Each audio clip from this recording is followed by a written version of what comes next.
ਅੱਜ ਜੋ ਆਪਾਂ ਪਹਿਲਾਂ ਡਿਸਕਸ ਕਰਨਾ ਜੀ, ਟਾਸਕ 2 ਡਿਸਕਸ ਕਰਨਾ, ਉਹਦੀ ਸਟੇਟਮੈਂਟ ਤੁਹਾਡੇ ਸਾਹਮਣੇ ਜੀ ਆ ਅੱਜ ਵਾਲੇ ਪੈਰੇ ਦੀ।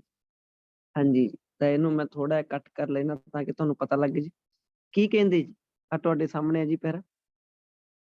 ਤਾਂ ਇਹਨਾਂ ਨੇ ਆਪਾਂ ਨੂੰ ਕਿਹਾ ਜੀ, ਕਹਿੰਦੇ ਸਮ ਪੀਪਲ ਬਲੀਵ ਦੈਟ, ਕੁਝ ਲੋਕਾਂ ਦਾ ਮੰਨਣਾ ਕਹਿੰਦੇ it is more important to teach children the literature and history of their own country. ਕਹਿੰਦੇ ਜੀ ਕੁਝ ਲੋਕੀ ਸੋਚਦੇ ਵੀ ਇਹ ਜ਼ਿਆਦਾ ਇੰਪੋਰਟੈਂਟ ਆ ਲਿਟਰੇਚਰ ਤੇ ਹਿਸਟਰੀ ਪੜਾਉਣਾ ਬੱਚਿਆਂ ਨੂੰ ਉਹਨਾਂ ਦੀ ਖੁਦ ਦੀ ਕੰਟਰੀ ਦੀ। ਜਿਵੇਂ ਇੰਡੀਆ ਵਾਲੇ ਬੱਚਿਆਂ ਨੂੰ ਇੰਡੀਆ ਦਾ ਲਿਟਰੇਚਰ ਤੇ ਹਿਸਟਰੀ ਪੜਾਉਣਾ ਜੀ, rather than the literature and history of other countries, ਬਾਕੀ ਕੰਟਰੀਆਂ ਦੀ ਲਿਟਰੇਚਰ ਤੇ ਹਿਸਟਰੀ ਪੜਾਉਣ ਦੀ ਬਜਾਏ। ਤੁਸੀਂ ਕਿਸ ਹੱਦ ਤੱਕ ਐਗਰੀ ਹੋ ਜਾਂ ਡਿਸਐਗਰੀ ਹੋ? ਕਹਿੰਦੇ ਕੁਝ ਲੋਕਾਂ ਦਾ ਮੰਨਣਾ ਕਿ ਜੀ ਇਹ ਜ਼ਰੂਰੀ ਹੈ, ਕਹਿੰਦੇ ਬੱਚਿਆਂ ਨੂੰ ਲਿਟਰੇਚਰ ਤੇ ਹਿਸਟਰੀ ਟੀਚ ਕਰਾਉਣਾ ਉਹਨਾਂ ਦੀ ਖੁਦ ਦੀ ਕੰਟਰੀ ਦੀ, ਦੂਸਰੀਆਂ ਕੰਟਰੀਆਂ ਦੀ ਲਿਟਰੇਚਰ ਤੇ ਹਿਸਟਰੀ ਪੜਾਉਣ ਦੀ ਬਜਾਏ। ਤੁਸੀਂ ਕਿਸ ਹੱਦ ਤੱਕ ਐਗਰੀ ਜਾਂ ਡਿਸਐਗਰੀ ਹੋ? ਕਿਹੜੀ ਗੱਲ ਨਾਲ? ਕਿ ਬੱਚਿਆਂ ਨੂੰ ਖੁਦ ਦੀ ਕੰਟਰੀ ਦੀ ਹਿਸਟਰੀ ਤੇ ਲਿਟਰੇਚਰ ਪੜਾਈ ਜਾਣੀ ਚਾਹੀਦੀ ਆ ਬਾਕੀ ਕੰਟਰੀਆਂ ਦੀ ਬਜਾਏ। ਤਾਂ ਹੁਣ ਆਪਾਂ ਦੇਖਦੇ ਹਾਂ ਜੀ ਕਿਵੇਂ ਇਹਦਾ ਰਿਸਪੌਂਸ ਦਿੱਤਾ ਵਾ ਆਨਸਰ ਦਾ ਜੀ ਇਹਨਾਂ ਨੇ। ਟੂ ਵਾਟ ਐਕਸਟੈਂਟ ਵਾਲਾ ਸੀਗਾ ਸਾਰਾ ਦੇਖਾਂਗੇ, ਕੱਲੀ ਕੱਲੀ ਲਾਈਨ ਨੂੰ ਰੀਡ ਕਰਾਂਗੇ ਆਪਾਂ। ਸਾਈਮਨ ਦਾ ਲਿਖਿਆ ਹੋਇਆ ਟਾਸਕ ਹੈ ਜੀ, ਜੋ ਕਿ ਬਹੁਤ ਵਧੀਆ ਰਾਈਟਰ ਹੈ ਖੁਦ ਵਿੱਚ ਹੀ। ਚਲੋ ਜੀ ਦੇਖਦੇ ਹਾਂ ਜੀ ਆਪਾਂ ਹੁਣ ਇਹਨੂੰ। ਤਾਂ ਮੈਂ ਤੁਹਾਡੇ ਸਾਹਮਣੇ ਕੱਲਾ ਕੱਲਾ ਆਪਾਂ ਇੰਟਰੋ ਬੀਪੀ ਚੱਕਾਂਗੇ। ਹਾਂਜੀ, ਤਾਂ ਸਭ ਤੋਂ ਪਹਿਲਾਂ ਇੰਟਰੋ ਦੀ ਜੇ ਆਪਾਂ ਗੱਲ ਕਰੀਏ, ਸਭ ਤੋਂ ਪਹਿਲਾਂ ਇੰਟਰੋ ਦੀ ਜੇ ਆਪਾਂ ਗੱਲ ਕਰੀਏ ਤਾਂ ਕੀ ਕਿਹਾ ਜੀ ਉਹਨਾਂ ਨੇ, ਧਿਆਨ ਨਾਲ ਦੇਖੋ। ਤੁਸੀਂ ਸਟੇਟਮੈਂਟ ਪੜ੍ਹ ਲਈ ਜੀ। ਇੱਕ ਬੈਸਟ ਪੈਰਾਫਰੇਜ਼ ਕਿਹੜੀ ਹੁੰਦੀ ਹੈ? ਜਦੋਂ ਸਟੇਟਮੈਂਟ ਪੜ੍ਹ ਕੇ ਉਹਦਾ ਮੀਨਿੰਗ ਪੜ੍ਹ ਕੇ ਭੁੱਲ ਜਾਣਾ, ਬਾਅਦ ਚੋਂ ਖੁਦ ਦੀ ਸਟੇਟਮੈਂਟ ਬਣਾਉਣੀ, ਬਟ ਬਸ ਸੈਂਸ ਨਹੀਂ ਚੇਂਜ ਹੋਣੀ ਚਾਹੀਦੀ। ਤੁਹਾਨੂੰ ਸਮਝ ਲੱਗ ਗਈ ਸੀ, ਉਹ ਬਹੁਤ ਵਧੀਆ ਗੱਲ ਹੈ। ਕਹਿੰਦੇ ਪੀਪਲ ਹੈਵ ਡਿਫਰੈਂਟ ਵਿਊਜ਼। ਤਾਂ ਇਹਨਾਂ ਨੇ ਕਿਵੇਂ ਸਟਾਰਟ ਕੀਤੀ? ਕਹਿੰਦੇ ਲੋਕਾਂ ਦੇ ਡਿਫਰੈਂਟ ਵਿਊਜ਼ ਆ ਜੀ, ਕਿਹਨੂੰ ਲੈ ਕੇ? About the teaching of okay national versus global literature. ਧਿਆਨ ਨਾਲ ਦੇਖੋ ਜੀ ਪੈਰਾਫਰੇਜ਼ਿੰਗ ਕਿਵੇਂ ਕੀਤੀ। ਲੋਕਾਂ ਦੇ ਕਹਿੰਦੇ ਡਿਫਰੈਂਟ ਵਿਊਜ਼ ਆ ਟੀਚਿੰਗ ਨੂੰ ਲੈ ਕੇ। ਟੀਚਿੰਗ ਕਾਦੀ ਜੀ? ਨੈਸ਼ਨਲ ਨੂੰ ਉਹਨਾਂ ਨੇ ਕਿਹਾ ਸੀ ਜੀ ਖੁਦ ਦੀ ਕੰਟਰੀ, ਆ ਵਰਡ ਨੂੰ ਕਿਹਾ ਸੀ ਓਨ ਕੰਟਰੀ। ਤੇ ਗਲੋਬਲ, ਗਲੋਬਲ ਦਾ ਮਤਲਬ ਜੀ ਬਾਕੀ ਕੰਟਰੀਆਂ ਜੀ, ਅਦਰ ਕੰਟਰੀਜ਼। ਤਾਂ ਇਹਨਾਂ ਨੇ ਇਹਨਾਂ ਦੇ ਨਵੇਂ ਵਰਡ ਲਿਆਂਦੇ ਜੀ। ਨੈਸ਼ਨਲ ਵਰਸਸ ਦਾ ਮਤਲਬ ਕੀ ਹੁੰਦਾ ਜੀ? ਵਰਸਸ ਤੁਸੀਂ ਦੇਖਦੇ ਹੋਗੇ ਜਦੋਂ ਕੋਈ ਫਾਈਟ ਹੁੰਦੀ ਹੈ ਤਾਂ ਵਰਸਸ ਲਿਖਿਆ ਹੁੰਦਾ ਜੀ, ਜਦੋਂ ਯਾਨੀ ਕਿ ਮੁਕਾਬਲਾ ਹੁੰਦਾ ਕਿਸੇ ਚੀਜ਼ ਦਾ ਇੱਕ ਦੂਜੇ ਨਾਲ। ਕਹਿੰਦੇ ਜੀ ਟੀਚਿੰਗ ਨੂੰ ਲੈ ਕੇ ਲੋਕਾਂ ਦੇ ਡਿਫਰੈਂਟ ਵਿਊ ਆ। ਹਾਂਜੀ, ਕਾਹਦੀ ਟੀਚਿੰਗ ਨੂੰ ਲੈ ਕੇ? National versus global literature and history in school, ਸਕੂਲਾਂ ਦੇ ਵਿੱਚ ਜੀ। ਇਹਨੇ ਆਹ ਵਾਲੀ ਲਾਈਨ ਚ ਸਾਰਾ ਪੈਰਾਫਰੇਜ਼ ਕਰਤਾ ਜੀ, ਇੱਕ ਸਿੰਗਲ ਲਾਈਨ ਚ ਦੱਸਤਾ। ਦੋ ਤੋਂ ਤਿੰਨ ਲਾਈਨਾਂ ਕਹਿਣਾ ਚਾਹੁੰਦੀਆਂ ਸੀ ਕਿ ਲੋਕੀ ਨੈਸ਼ਨਲ ਤੇ ਗਲੋਬਲ ਲਿਟਰੇਚਰ ਨੂੰ ਲੈ ਕੇ ਲੜੀ ਜਾਂਦੇ ਆ ਜੀ, ਕਹਿੰਦੇ ਸਕੂਲਾਂ ਦੇ ਵਿੱਚ। ਬਸ ਆਹ ਚੀਜ਼ ਇਹਨੇ ਇੱਕ ਲਾਈਨ ਦੇ ਵਿੱਚ ਪੈਰਾਫਰੇਜ਼ਿੰਗ ਕਰਤੀ। ਤੁਸੀਂ ਇਹਨੂੰ ਹੋਰ ਤਰੀਕੇ ਨਾਲ ਵੀ ਬਣਾ ਸਕਦੇ ਹੋ, ਜ਼ਰੂਰੀ ਨਹੀਂ ਵੀ ਤੁਸੀਂ ਆਹ ਚੀਜ਼ ਫੋਲੋ ਕਰਨੀ ਹੈ। ਆਪਾਂ ਇੱਕ ਸਟਰਕਚਰ ਸਿੱਖੀ ਸੀਗੀ ਵੈਦਰ। ਆਪਾਂ ਇੱਕ ਸਟਰਕਚਰ ਸਿੱਖੀ, ਤੁਸੀਂ ਕੁਝ ਵੀ ਕਹਿ ਸਕਦੇ ਹੋ ਜੀ। ਤੁਸੀਂ ਕਹਿ ਸਕਦੇ ਹੋ ਤੇ ਜੀ people have different opinions whether school children should be taught ਹਾਂਜੀ national literature and history or global literature। Hello ਜੀ, ਆਹ ਵਾਲੀ ਚੀਜ਼ ਵੀ ਹੋ ਸਕਦੀ ਸੀ। ਯੈਸ ਔਰ ਨੋ ਜੀ? ਮੈਂ ਤੁਹਾਨੂੰ ਮਿਊਟ ਤੋਂ ਖੋਲਦਾ ਇਹਨੂੰ। ਵੈਦਰ ਤੇ ਔਰ ਨਾਲ ਜਦੋਂ ਆਪਾਂ ਲਿਖਿਆ ਤਾਂ ਉਹਦੇ ਨਾਲ ਪਤਾ ਲੱਗ ਗਿਆ ਜੀ ਸਾਰਿਆਂ ਨੂੰ। ਸਟਰਕਚਰ ਜੋ ਮਰਜ਼ੀ ਲਾ ਦਿਓ ਜੀ ਇਹਦੇ। ਹਾਂਜੀ ਕਲੀਅਰ ਹੈ ਜੀ? ਸਾਰੇ ਤੁਸੀਂ ਇੱਕ ਵੈਦਰ ਚੀਜ਼ ਔਰ ਉੱਥੇ ਲਾ ਲੱਗਣੀ ਆ ਨਾ ਸਕਦੇ ਸਰ, ਮਤਲਬ ਕਿ ਜਿੱਥੇ ਆਪਣੇ ਵਿਊਜ਼ ਡਾਊਟ ਜਿਵੇਂ ਜੇ ਹੁਣ ਉਹ ਤਾਂ ਚੋਵੇ। ਟੀਚਿੰਗ ਤੇ ਦੱਸੀ ਜਾ ਰਿਹਾ, ਜਿਵੇਂ ਇੱਕੋ ਚੀਜ਼ ਹਾਂਜੀ, ਤੇ ਵੈਦਰ ਤੇ ਔਰ ਵਾਲੀ ਸਟਰਕਚਰ ਉੱਥੇ ਹੀ ਲੱਗਦੀ ਹੈ। ਮਤਲਬ ਕਿ ਜਿੱਥੇ ਦੋ ਵਿਊਜ਼ ਨੇ ਜਿਹੜੇ ਇੱਕ ਦੋ ਸਟੇਟਮੈਂਟ ਵਿਊ ਆ। ਤੇ ਖੜੇ ਹੋਣ। ਜਿੱਥੇ ਲੋਕੀ ਹਾਂਜੀ, ਉਲਟ ਬਿਲਕੁਲ, ਉਲਟ ਜਿੱਥੇ ਫੇਰ ਤਾਂ ਲੋਕੀ ਨਹੀਂ ਉੱਥੇ ਡਾਊਟ ਲੱਗਣੀ ਦੇ ਜੀ। ਵਿੱਚ। ਜੇ ਅਲੱਗ-ਅਲੱਗ ਹੋ ਫੇਰ ਤਾਂ ਨਹੀਂ ਲੱਗਣੀ ਨਾ ਜੀ। ਨਹੀਂ ਫਿਰ ਨਹੀਂ, ਮੈਂ ਤੁਹਾਨੂੰ ਦੱਸਦਾ ਵਾ ਨਾ, ਜੇ ਅੱਡ ਹੋਵੇ ਤਾਂ ਦੇਖੋ ਨਾ ਮੇਰੀ ਗੱਲ। ਇਹਦੇ ਵਿੱਚ ਕਿਹਾ ਜੀ ਕਿ ਲੋਕਾਂ ਦੇ ਡਿਫਰੈਂਟ ਵਿਊ ਆ ਕਿ ਨੈਸ਼ਨਲ ਹਿਸਟਰੀ ਪੜਾਉਣੀ ਚਾਹੀਦੀ ਆ ਜਾਂ ਗਲੋਬਲ ਪੜਾਉਣੀ ਚਾਹੀਦੀ ਆ। ਇੱਥੇ ਲੱਗ ਗਿਆ ਹੈ, ਸਮਝ ਗਏ ਨਾ? ਜਾਂ ਜੀ ਲੋਕਾਂ ਦੇ ਡਿਫਰੈਂਟ ਵਿਊ ਆ ਕਿ ਮਿਊਜ਼ੀਅਮ ਨੂੰ ਟਿਕਟ ਲੈਣੀ ਚਾਹੀਦੀ ਆ ਜਾਂ ਨਹੀਂ। ਜਾਂ ਤਾਂ ਇਹ ਇਦੋਂ ਬਾਅਦ ਚੋਂ ਨੋਟ ਨਾਲ ਖਤਮ ਹੁੰਦੀ ਹੈ ਜੀ, ਜਾਂ ਤਾਂ ਇਦੋਂ ਬਾਅਦ ਚੋਂ ਵਰਡ ਲੱਗਦਾ ਹੁੰਦਾ ਵਾ ਨੋਟ। ਉਦੋਂ ਆਹ ਚੀਜ਼ ਸੇਮ ਹੁੰਦੀ ਆ, ਉਦੋਂ ਦੋ ਚੀਜ਼ਾਂ ਨਹੀਂ ਹੁੰਦੀਆਂ। ਤੇ ਨੋਟ ਕਦੋਂ ਨਹੀਂ ਲੱਗਦਾ ਹੁੰਦਾ? ਜਦੋਂ ਦੋ ਚੀਜ਼ਾਂ ਹੋਣ, ਜਦੋਂ ਇਹਦੀ ਜਗ੍ਹਾ ਤੇ ਇੱਕ ਨਵੀਂ ਚੀਜ਼ ਹੋਵੇ। ਯਾਨੀ ਕਿ ਇੱਕ ਤਾਂ ਹੈਗਾ ਜੀ ਮੈਂ ਡਾਊਟ ਵਿੱਚ ਆ ਕਿ ਮੈਨੂੰ ਮੋਗੇ ਜਾਣਾ ਚਾਹੀਦਾ ਜਾਂ ਨਹੀਂ। ਸਬਜੈਕਟ ਇੱਕ ਹੀ ਸੀਗਾ ਜੀ, ਮੋਗਾ। ਦੋ ਵੀ ਤਾਂ ਹੋ ਸਕਦੇ ਆ ਕਿ ਮੈਨੂੰ ਡਾਊਟ ਆ ਕਿ ਮੈਨੂੰ ਮੋਗੇ ਜਾਣਾ ਚਾਹੀਦਾ ਜਾਂ ਲੁਧਿਆਣੇ। ਆ ਵੇਖੋ ਆਹ ਦੋ ਚੀਜ਼ਾਂ ਹੋ ਗਈਆਂ ਜੀ, ਤਾਂ ਇੱਕ ਹੋਣ ਚਾਹੇ ਦੋ ਹੋਣ, ਦੋਨਾਂ ਚ ਲੱਗ ਸਕਦੀ ਹੈ। ਤਾਂ ਵੈਦਰ ਤੇ ਔਰ ਡਿਸਕਸ ਬੋਥ ਵਿਊ ਚ ਲੱਗਦੀ ਹੁੰਦੀ ਹੈ ਵਧੀਆ ਤਰੀਕੇ ਨਾਲ, ਲੱਗ ਤਾਂ ਬਾਕੀਆਂ ਚ ਵੀ ਸਕਦੀ ਆ, ਬਟ ਉਹ ਤੇ ਧੱਕੇ ਨਾਲ ਨਹੀਂ ਤੁਸੀਂ ਲਾਉਣੀ ਤੇ ਤੁਹਾਨੂੰ ਐਡਵਾਂਟੇਜ ਡਿਸਐਡਵਾਂਟੇਜ ਉਹ ਪਾਉਣ, ਬਾਈ ਚਾਂਸ ਦੀ ਸੈਂਸ ਨਾ ਬਣੇ ਤੁਸੀਂ ਉੱਥੇ ਚੱਕ ਕੇ ਲਾ ਦੇਵੋ। ਉਹ ਦੇਖਣਾ, ਚੈੱਕ ਕਰਨਾ ਇੱਕ ਵਾਰੀ। ਤਾਂ ਆਪਾਂ ਇਹਦੀ ਜਗ੍ਹਾ ਤੇ ਵੈਦਰ ਜਿਹੜਾ ਸੀਗਾ ਉਹ ਲਾ ਕੇ ਦੇਖਿਆ ਜੀ, ਉਹ ਨੋਟ ਕਰ ਲਿਓ। ਇਹਨਾਂ ਨੇ ਕਿਵੇਂ ਕਿਹਾ, ਇਹਨਾਂ ਨੇ ਆਹ ਵਾਲੇ ਤਰੀਕੇ ਨਾਲ ਬਣਾਤੀ, ਦੋਨੇ ਤਰੀਕੇ ਸਹੀ ਹੈ ਜੀ, ਆਪਣੋ ਆਪਣੀ ਕੰਪਲੈਕਸਿਟੀ ਹੁੰਦੀ ਹੈ। ਠੀਕ ਹੈ ਜੀ, ਪਰਸਨਲੀ ਕਹਿੰਦਾ ਜੀ ਮੈਂ ਸਪੋਰਟ ਕਰਦਾ, ਇਹਨੇ ਹੁਣ ਇੱਕ ਪਾਸੇ ਹੁਣ ਕੀ ਕਹਿੰਦਾ ਇਹ ਦੇਖਦੇ ਆਪਾਂ ਜੀ।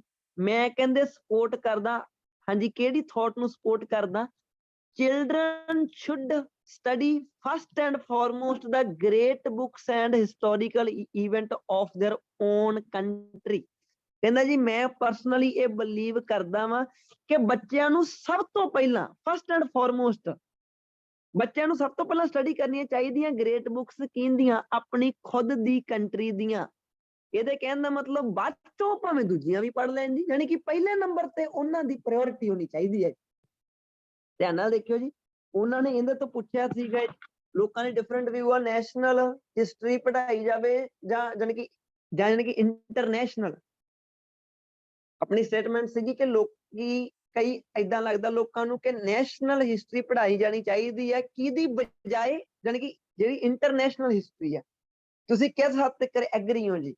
ਤਾਂ ਇਹਨੇ ਕੀ ਕਿਹਾ ਜੀ, ਕਹਿੰਦਾ ਮੈਂ ਮੰਨਦਾ ਕਿ ਜੀ ਬੱਚਿਆਂ ਨੂੰ ਸਭ ਤੋਂ ਪਹਿਲਾਂ ਨੈਸ਼ਨਲ ਹਿਸਟਰੀ ਹੀ ਪੜ੍ਹਾਈ ਜਾਣੀ ਚਾਹੀਦੀ ਹੈ। ਠੀਕ ਹੈ ਜੀ, ਚਲੋ ਜੀ ਜਾ ਕੇ ਦੇਖਦੇ ਹਾਂ ਆਪਾਂ ਸਟੇਟਮੈਂਟ ਤੁਹਾਡੇ ਸਾਹਮਣੇ ਇੱਕ ਵਾਰੀ ਫੇਰ ਦੇਖ ਲਿਓ। ਕਹਿੰਦੇ ਕਿਸ ਹੱਦ ਤੱਕ ਤੁਸੀਂ ਐਗਰੀ ਹੋ ਜਾਂ ਡਿਸਐਗਰੀ ਹੋ, ਕਿਹਦੇ ਨਾਲ, ਕਿ ਬੱਚਿਆਂ ਨੂੰ ਆਪਣੀ ਖੁਦ ਦੀ ਕੰਟਰੀ ਦੀ ਹਿਸਟਰੀ ਪੜ੍ਹਾਈ ਜਾਣੀ ਚਾਹੀਦੀ ਹੈ ਦੂਸਰੀਆਂ ਦੀ ਬਜਾਏ। ਹਾਂਜੀ ਚਲੋ ਜੀ, ਹੁਣ ਆਪਾਂ ਅੱਗੇ ਦੇਖਦੇ ਕਿ ਕੀ ਕਿਹਾ ਜੀ ਇਹਨੇ।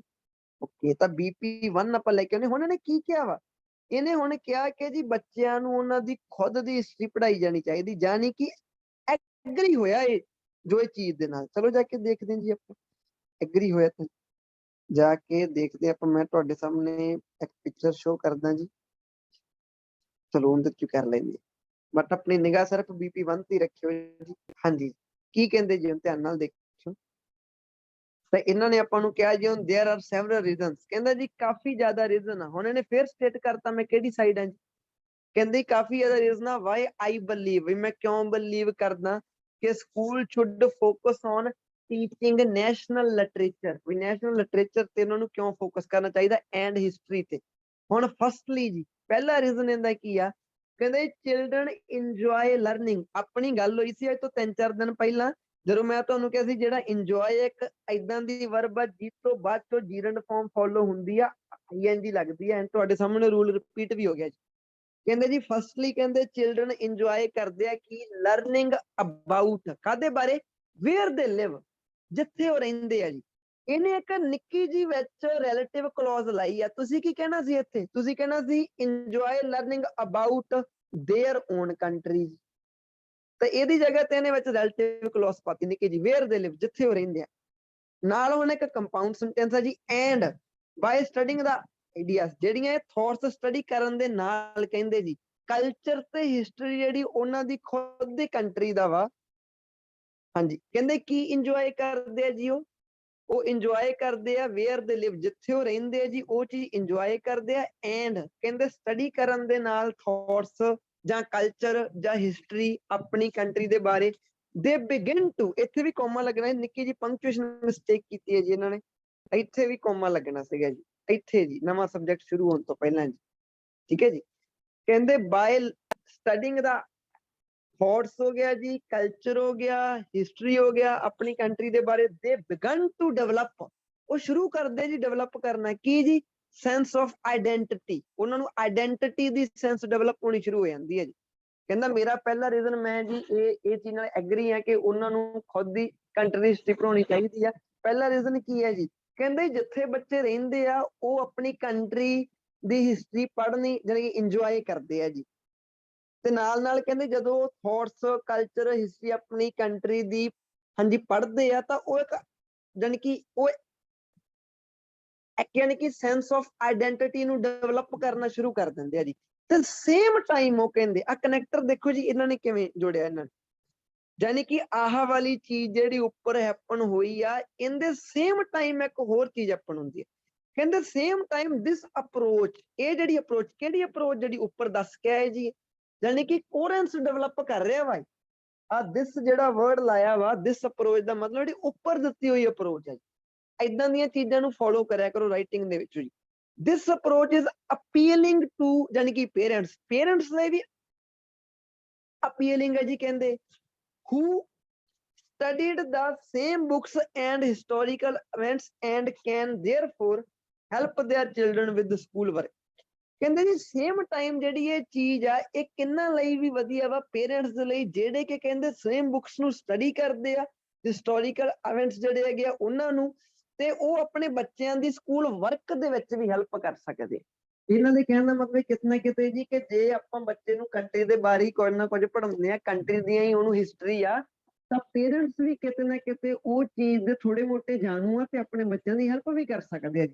ਕੋਈ ਬੱਚਾ ਮੰਨ ਕੇ ਲਓ ਕਿ ਬ੍ਰਿਟਿਸ਼ ਰੂਲ ਦੇ ਬਾਰੇ ਪੜ੍ਹੀ ਜਾਂਦਾ ਵਾ, ਤਾਂ ਉਹਦੇ ਚਾਂਸਸ ਘੱਟ ਆ ਕਿ ਉਹਦੇ ਪੇਰੈਂਟਸ ਸ਼ਾਇਦ ਉਹਨੂੰ ਸਕੂਲ ਹੋਮਵਰਕ ਦੇ ਵਿੱਚ ਹੈਲਪ ਨਾ ਕਰ ਪਾਉਣ। ਬਟ ਜੇ ਬੱਚਾ ਨੈਸ਼ਨਲ ਹਿਸਟਰੀ ਪੜ੍ਹੀ ਜਾਂਦਾ ਤਾਂ ਉਹਦੇ ਪੇਰੈਂਟਸ ਵੀ ਉਹ 'ਚ ਹੈਲਪ ਕਰਨਗੇ। ਠੀਕ ਹੈ ਜੀ। ਅੱਗੇ ਇਹਨਾਂ ਨੇ ਕੀ ਕਿਹਾ ਜੀ, ਹੁਣ ਇਹਨਾਂ ਨੇ ਕਿਹਾ ਜੀ, ਕਹਿੰਦੇ ਇੰਗਲਿਸ਼ ਚਿਲਡਰਨ ਫॉर ਐਗਜ਼ਾਮਪਲ, ਆ ਫॉर ਐਗਜ਼ਾਮਪਲ ਨੂੰ ਅੱਗੇ ਜਾ ਕੇ ਕੌਮਿਆਂ 'ਚ ਲਿਖਿਆ ਵਾ, ਜਿਹਨੂੰ ਆਪਾਂ ਜਾਣੀ ਕਿ ਇੰਫੈਥੈਟਿਕ ਸਟਰਕਚਰ ਕਹਿੰਦੇ ਹੁੰਦੇ ਆ। ਜਦੋਂ ਆਪਾਂ ਸਬਜੈਕਟ ਨੂੰ ਪਹਿਲਾਂ ਲਾ ਜਾਈਏ ਤੇ ਬਾਅਦ ਚੋਂ ਕੌਮੇ ਪਾ ਕੇ ਕਨੈਕਟਰ ਰੱਖੀਏ। ਕੀ ਕਹਿੰਦੇ, ਕਹਿੰਦੇ ਜਿਹੜੇ ਇੰਗਲਿਸ਼ ਚਿਲਡਰਨ ਫॉर ਐਗਜ਼ਾਮਪਲ ਕਹਿੰਦੇ ਰੀਡ ਸ਼ੇਕਸਪੀਅਰ। ਹੁਣ ਦੇਖਿਓ ਧਿਆਨ ਨਾਲ ਦੇਖੋ, ਇਤਨਾ ਕਨੈਕਟੀਵਿਟੀ ਦੀ ਸੈਂਸ ਦੇਖਿਓ ਮੜੀ ਜੀ। ਤੁਹਾਡੇ ਵਿੱਚੋਂ ਸਟੂਡੈਂਟ ਦੀ ਐਗਜ਼ਾਮਪਲ ਕਈਆਂ ਦੀ ਰੈਲੇਵੈਂਟ ਹੁੰਦੀ ਆ, ਬਹੁਤ ਜ਼ਿਆਦਾ ਹੁੰਦੀ ਆ, ਬਟ ਉਹਨੂੰ ਹੋਰ ਕਨੈਕਟ ਕਰਨ ਦੇ ਲਈ ਦੇਖੋ। ਹੁਣ ਇਹਦੀ ਲਾਸਟ ਲਾਈਨ ਚੱਕੋ ਕਿਹੜੀ ਹੈ ਜੀ, ਆਹ ਵਾਲੀ। ਨੀਚੇ ਐਗਜ਼ਾਮਪਲ ਨਹੀਂ ਪੜ੍ਹਨੀ ਜੀ ਕਿਸੇ ਨੇ, ਜੇ ਐਗਜ਼ਾਮਪਲ ਪੜ੍ਹੀ ਜਾਂਦੇ ਹੋ ਤਾਂ ਸਮਝ ਲਓ ਤੁਹਾਡੇ ਤੋਂ ਮੇਨ ਚੀਜ਼ ਮਿਸ ਹੋ ਜਾਣੀ ਹੈ। ਆ ਮੈਂ ਤੁਹਾਨੂੰ ਲਾਈਨ ਅੰਡਰਲਾਈਨ ਕਰ ਲਈ। ਮੈਂ ਕਿਉਂ ਕੀਤੀ ਅੰਡਰਲਾਈਨ, ਹੁਣ ਤੁਸੀਂ ਵੇਖਣਾ ਵੀ ਆਹ ਸੈਂਟੈਂਸ ਨੂੰ ਤੇ ਐਗਜ਼ਾਮਪਲ ਨੂੰ ਇਹਨੇ ਕਿਵੇਂ ਕੋਹਰੈਂਸ ਬਣਾਈ ਹੈ ਇਹਦੇ ਵਿੱਚ। ਇਹਦਾ ਪੁਆਇੰਟ ਕੀ ਆ ਪਿਛਲੀ ਲਾਈਨ ਦਾ, ਪਿਛਲੀ ਲਾਈਨ 'ਚ ਕਹਿਣਾ ਚਾਹੁੰਦਾ ਆ, ਇਹਦਾ ਸੈਕੰਡ ਪੁਆਇੰਟ ਸੀਗਾ ਜਿਹੜਾ ਸੇਮ ਟਾਈਮ ਵਾਲਾ ਕਹਿ ਰਿਹਾ। ਆ ਦੇਖੋ ਗਾਂ ਜਾ ਕੇ ਫਾਈਨਲੀ ਲਾਇਆ, ਇਹਦਾ ਮਤਲਬ ਆ ਪਹਿਲਾ ਪੁਆਇੰਟ ਆ, ਦੂਸਰੀ ਥੋਟ ਆ, ਕਿਤੇ ਨਾ ਕਿਤੇ ਤੀਸਰੀ ਥੋਟ ਹੈ ਜੀ। ਕਹਿੰਦੇ ਜੀ ਸੇਮ ਟਾਈਮ ਕਹਿੰਦੇ ਇਹ ਚੀਜ਼ ਪੇਰੈਂਟਸ ਲਈ ਵੀ ਵਧੀਆ ਜੀ। ਉਹ ਕਹਿੰਦੇ ਸੇਮ ਬੁੱਕਸ ਪੜ੍ਹਦੇ ਆ, ਹਿਸਟੋਰੀਕਲ ਇਵੈਂਟ ਜਿਹੜੇ ਹੁੰਦੇ ਉਹ ਪੜ੍ਹਦੇ ਆ ਜੀ, ਤੇ ਆਪਣੇ ਬੱਚਿਆਂ ਦੀ ਹੋਮਵਰਕ ਦੇ ਵਿੱਚ ਹੈਲਪ ਕਰਦੇ ਆ। ਹੁਣ ਜਦੋਂ ਤੁਸੀਂ ਅੱਗੇ ਜਾ ਕੇ ਲਿਖੋਗੇ ਨਾ ਕੋਈ ਜਾਣੀ ਕਿ ਐਗਜ਼ਾਮਪਲ ਦਓਗੇ, ਤਾਂ ਹੁਣ ਜਿਹੜਾ ਐਗਜ਼ਾਮੀਨਰ ਹੁੰਦਾ ਉਹਦੇ ਮਾਈਂਡ ਦੇ ਵਿੱਚ ਤਾਜ਼ੀ ਚੀਜ਼ ਕਿਹੜੀ ਹੁੰਦੀ ਆ, ਉਹਦੇ ਮਾਈਂਡ ਦੇ ਵਿੱਚ ਤਾਜ਼ੀ ਚੀਜ਼ ਹੁੰਦੀ ਆ ਜਿਹੜੀ ਉਹਨੇ ਪਿਛਲੀ ਲਾਈਨ ਪੜ੍ਹੀ ਹੈ। ਹੁਣ ਉਹਦੇ ਪਿਛਲੀ ਲਾਈਨ ਮਾਈਂਡ ਵਿੱਚ ਕਿਹੜੀ ਆ ਕਿ ਇਹ ਹੁਣ ਮੈਨੂੰ ਪੱਕਾ ਸਮਝ ਆਉਣ ਲੱਗਾ ਹੋਊਗਾ ਵੀ ਕਿਵੇਂ ਪੇਰੈਂਟਸ ਦੇ ਲਈ ਇਹ ਚੀਜ਼ ਵਧੀਆ ਵਾ। ਜਾਣੀ ਕਿ ਅਗਲੀ ਲਾਈਨ ਤੁਹਾਡੀ ਇਹ ਸਾਬਿਤ ਕਰਦੀ ਹੋਣੀ ਚਾਹੀਦੀ ਆ। ਤੁਹਾਡੀ ਅਗਲੀ ਲਾਈਨ ਕੋਈ ਹੁਣ ਹੋਰ ਹੀ ਨਹੀਂ ਹੋਣੀ ਚਾਹੀਦੀ। ਮੰਨ ਲਓ ਤੁਸੀਂ ਐਗਜ਼ਾਮਪਲ ਲਿਖਤੀ, ਫॉर ਐਗਜ਼ਾਮਪਲ ਜੇ ਇੱਕ ਸਰਵੇ ਹੋਇਆ ਜੀ, ਇੱਕ ਜਿੱਥੋਂ ਪਤਾ ਲੱਗਿਆ ਕਿ ਜੇ ਆਪਾਂ ਨੈਸ਼ਨਲ ਹਿਸਟਰੀ ਪੜ੍ਹਾਉਂਦੇ ਆ ਤਾਂ ਬੱਚੇ ਜ਼ਿਆਦਾ ਕ੍ਰੀਏਟਿਵ ਬਣ ਜਾਂਦੇ। ਦੇਖੋ ਆਹ ਤਾਂ ਤੁਹਾਡਾ ਪੁਆਇੰਟ ਹੀ ਨਹੀਂ ਸੀ ਪਿਛਲਾ। ਤੁਹਾਡੀ ਪਿਛਲੀ ਲਾਈਨ ਦੇ ਨਾਲ ਤੁਸੀਂ ਕ੍ਰੀਏਟੀਵਿਟੀ ਦੀਆਂ ਗੱਲਾਂ ਤਾਂ ਕੀਤੀਆਂ ਹੀ ਨਹੀਂ। ਤੁਹਾਡੀ ਪਿਛਲੀ ਲਾਈਨ ਹੈ ਕਿ ਪੇਰੈਂਟਸ ਲਈ ਇਹ ਚੀਜ਼ ਕਿਵੇਂ ਵਧੀਆ, ਹੋਮਵਰਕ ਦੇ ਵਿੱਚ ਕਿਵੇਂ ਹੈਲਪ ਕਰ ਸਕਦੇ। ਹੁਣ ਇਹਦੀ ਐਗਜ਼ਾਮਪਲ ਦੇਖਿਓ ਜੀ, ਕਹਿੰਦੇ ਜੀ ਫॉर ਐਗਜ਼ਾਮਪਲ ਕਹਿੰਦੇ ਜਿਹੜੇ ਇੰਗਲਿਸ਼ ਚਿਲਡਰਨ ਹੈਗੇ ਆ ਰੀਡ ਸ਼ੇਕਸਪੀਅਰ। ਧਿਆਨ ਨਾਲ ਦੇਖਿਓ ਜੀ, read Shakespeare and learn about the okay battle of Hastings. ਆ ਜਿਹੜੀ ਬੈਟਲ ਹੈ ਕਿਤੇ ਨਾ ਕਿਤੇ ਉਹਨਾਂ ਦੀ ਸ਼ੇਕਸਪੀਅਰ ਦੇ ਯਾਨੀ ਕਿ ਜ਼ਮਾਨੇ ਦੀ ਹੋਊਗੀ। ਆਪਾਂ ਜੇ ਆਪਾਂ ਇੰਡੀਆ ਦੀ ਲਿਖਣ ਲੱਗੇ ਆ ਤਾਂ ਆਪਾਂ ਆਪਣਾ ਲਿਖਾਂਗੇ ਜੀ, ਜਿਵੇਂ ਜਲਿਆਂਵਾਲਾ ਬਾਗ ਹੋ ਗਿਆ ਜਾਂ ਕੋਈ ਵੀ ਆਪਣੇ ਘਟਨਾ ਜਿਹੜੀ ਪਾਸਟ ਵਿੱਚ ਹੋਈ ਆ। ਕਹਿੰਦੇ ਇੰਗਲਿਸ਼ ਚਿਲਡਰਨ ਕਹਿੰਦੇ ਫॉर ਐਗਜ਼ਾਮਪਲ ਜੇ ਸ਼ੇਕਸਪੀਅਰ ਨੂੰ ਪੜ੍ਹਦੇ ਆ ਜਾਂ ਬੈਟਲ ਪੜ੍ਹੀ ਜਾਂਦੇ ਆ ਜੀ, just as their parents did. ਤਾਂ ਦੇਖੋ ਕਿਵੇਂ ਕਨੈਕਟ ਕੀਤਾ ਜੀ, ਜਸਟ ਕਹਿੰਦੇ ਜਿਵੇਂ ਕਿ ਉਹਨਾਂ ਦੇ ਪੇਰੈਂਟਸ ਨੇ ਕੀਤਾ ਸੀਗਾ। ਕਿਵੇਂ, ਆਪਣੇ ਸਕੂਲ ਟਾਈਮ ਦੀ ਗੱਲ ਕਰ ਰਿਹਾ ਵਾ ਉਹ। ਕਹਿੰਦੇ ਜੀ ਜੇ ਕੋਈ ਇੰਗਲਿਸ਼ ਬੱਚਾ ਸ਼ੇਕਸਪੀਅਰ ਨੂੰ ਪੜ੍ਹੀ ਜਾਂਦਾ ਜਾਂ ਬੈਟਲ ਪੜ੍ਹੀ ਜਾਂਦਾ ਵਾ, ਸੇਮ ਉਹੀ ਚੀਜ਼ ਜਿਹੜੀ ਉਹਨਾਂ ਦੇ ਪੇਰੈਂਟਸ ਨੇ ਆਪਣੀ ਲਾਈਫ ਦੇ ਵਿੱਚ ਪੜ੍ਹੀ ਆ ਨਿੱਕੇ ਹੁੰਦੇ। And there is educational continuity across the generations। ਇਹਨਾਂ ਨੇ ਕਿਹਾ ਸੀ ਨਾ, ਧਿਆਨ ਨਾਲ ਦੇਖੋ, ਇਹਨਾਂ ਨੇ ਪਿਛਲੇ ਆਲੇ 'ਚ ਕਿਹਾ ਸੀ ਕਿ ਹੁਣ ਇੱਥੇ ਇਹਦੇ ਤੋਂ ਕੋਈ ਤਕੜੀ ਕੋਹਰੈਂਸ ਨਹੀਂ ਹੋ ਸਕਦੀ। ਮੈਂ ਤੁਹਾਨੂੰ ਕੁਝ ਕੁ ਚੀਜ਼ਾਂ ਇੱਥੇ ਥੋੜੇ ਧਿਆਨ 'ਚ ਲੈ ਕੇ ਆਉਣਾ ਚਾਹੁੰਦਾ ਵਾਂ, ਅਸਲੀ ਕੋਹਰੈਂਸ ਕਿਹੜੀ ਹੁੰਦੀ ਹੈ। ਪਿਛਲੀ ਲਾਈਨ 'ਚ ਲਿਖਿਆ ਸੀਗਾ ਹਿਸਟੋਰੀਕਲ ਇਵੈਂਟ, ਤੇ ਅਗਲੀ ਲਾਈਨ ਦੇ ਵਿੱਚ ਹਿਸਟੋਰੀਕਲ ਇਵੈਂਟ ਆ ਪਿਆ ਜੀ ਬੈਟਲ ਆਫ ਹਾਸਟਿੰਗ। ਇਹਦਾ ਮਤਲਬ ਪਿੱਛੇ ਜਿਹੜੀ ਚੀਜ਼ ਲਿਖੀ ਹਿਸਟੋਰੀਕਲ ਇਵੈਂਟ ਹਾਲੇ ਤੱਕ ਦੱਸਿਆ ਨਹੀਂ, ਐਗਜ਼ਾਮਪਲ ਦੇ ਵਿੱਚ ਉਹਦੀ ਜਗ੍ਹਾ ਤੇ ਪ੍ਰੋਪਰ ਚੀਜ਼ ਯੂਜ਼ ਕੀਤੀ। ਤੇ ਨਾਲ ਹੀ ਪਿਆ ਜੀ ਸ਼ੇਕਸਪੀਅਰ। ਆ ਸ਼ੇਕਸਪੀਅਰ ਵੀ ਆਪਾਂ ਇੱਕ ਹਿਸਟੋਰੀਕਲ ਇਵੈਂਟ ਤਾਂ ਚਲੋ ਹੈ ਨਹੀਂਗਾ, ਬਟ ਉਦੋਂ ਦਾ ਇੱਕ ਬੰਦਾ ਵਾ, ਠੀਕ ਹੈ ਜੀ। ਆਹ ਚੀਜ਼ਾਂ ਕਿਹਨੂੰ ਬਿਲੋਂਗ ਕਰਦੀਆਂ, ਇਹਨੂੰ। ਤੇ ਉਹਨੇ ਪਿੱਛੇ ਕਿਹਾ ਸੀਗਾ ਜੀ ਇਹ ਚੀਜ਼ ਪੇਰੈਂਟਸ ਦੇ ਲਈ ਵੀ ਇੱਕ ਅਪੀਲਿੰਗ ਆ।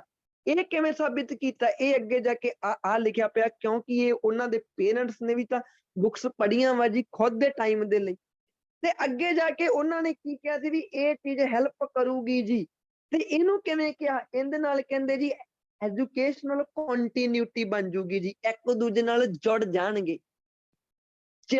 ਉਹਨਾਂ ਦੇ ਹੋਮਵਰਕ 'ਚ ਹੈਲਪ ਹੋ ਜੂਗੀ। ਇਹਨਾਂ ਨੇ ਬਸ ਉਹਨੂੰ ਆਹ ਚੀਜ਼ ਲਿਖਤੀ ਕਿ ਜੀ ਇੱਕ ਦੂਜੇ ਨਾਲ ਜੁੜ ਜਾਣਗੇ।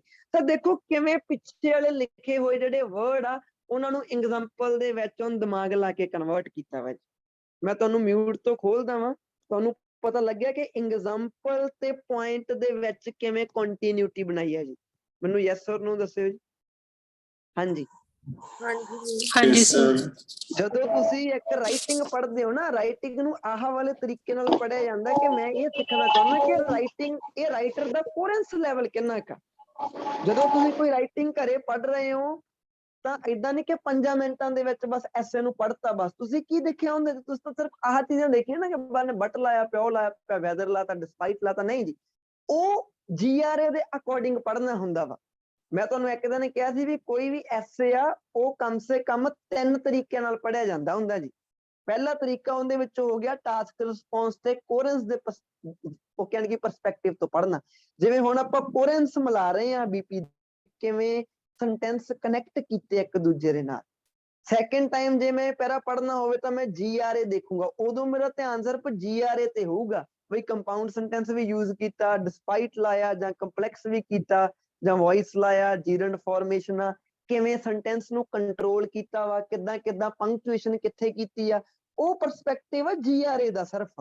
ਤੀਸਰੀ ਵਾਰੀ ਮੈਂ ਉਹ ਫਿਰ ਪੈਰਾ ਪੜੂੰਗਾ, ਉਦੋਂ ਮੈਂ ਕੀ ਦੇਖ ਰਿਹਾ ਵਾਂ, ਉਦੋਂ ਮੈਂ ਦੇਖ ਰਿਹਾ ਕਿ ਇਹਨੇ ਵੋਕੈਬਲਰੀ ਕਿਹੜੇ ਲੈਵਲ ਦੀ ਯੂਜ਼ ਕੀਤੀ ਆ, ਇਹਨੇ ਕੋਲੋਕੇਸ਼ਨਸ ਕਿਵੇਂ ਯੂਜ਼ ਕੀਤੀਆਂ, ਇਹਨੇ ਆਪਣੀ ਖੁਦ ਦੀ ਕੰਟਰੀ ਨੂੰ ਬਾਅਦ ਚੋਂ ਨੈਸ਼ਨਲ ਕਹਿਤਾ, ਬਾਕੀਆਂ ਨੂੰ ਗਲੋਬਲ ਕਹਿਤਾ, ਜਾਂ ਹੋਰ ਵੀ ਜਿਹੜੇ ਉਹਦੇ ਕੋਲੋਕੇਸ਼ਨ ਆਪਾਂ ਦੇਖਣੇ ਆ ਜੀ ਅਪਕਮਿੰਗ ਜੋ ਸੈਂਟੈਂਸਸ ਹੈਗੇ ਆ।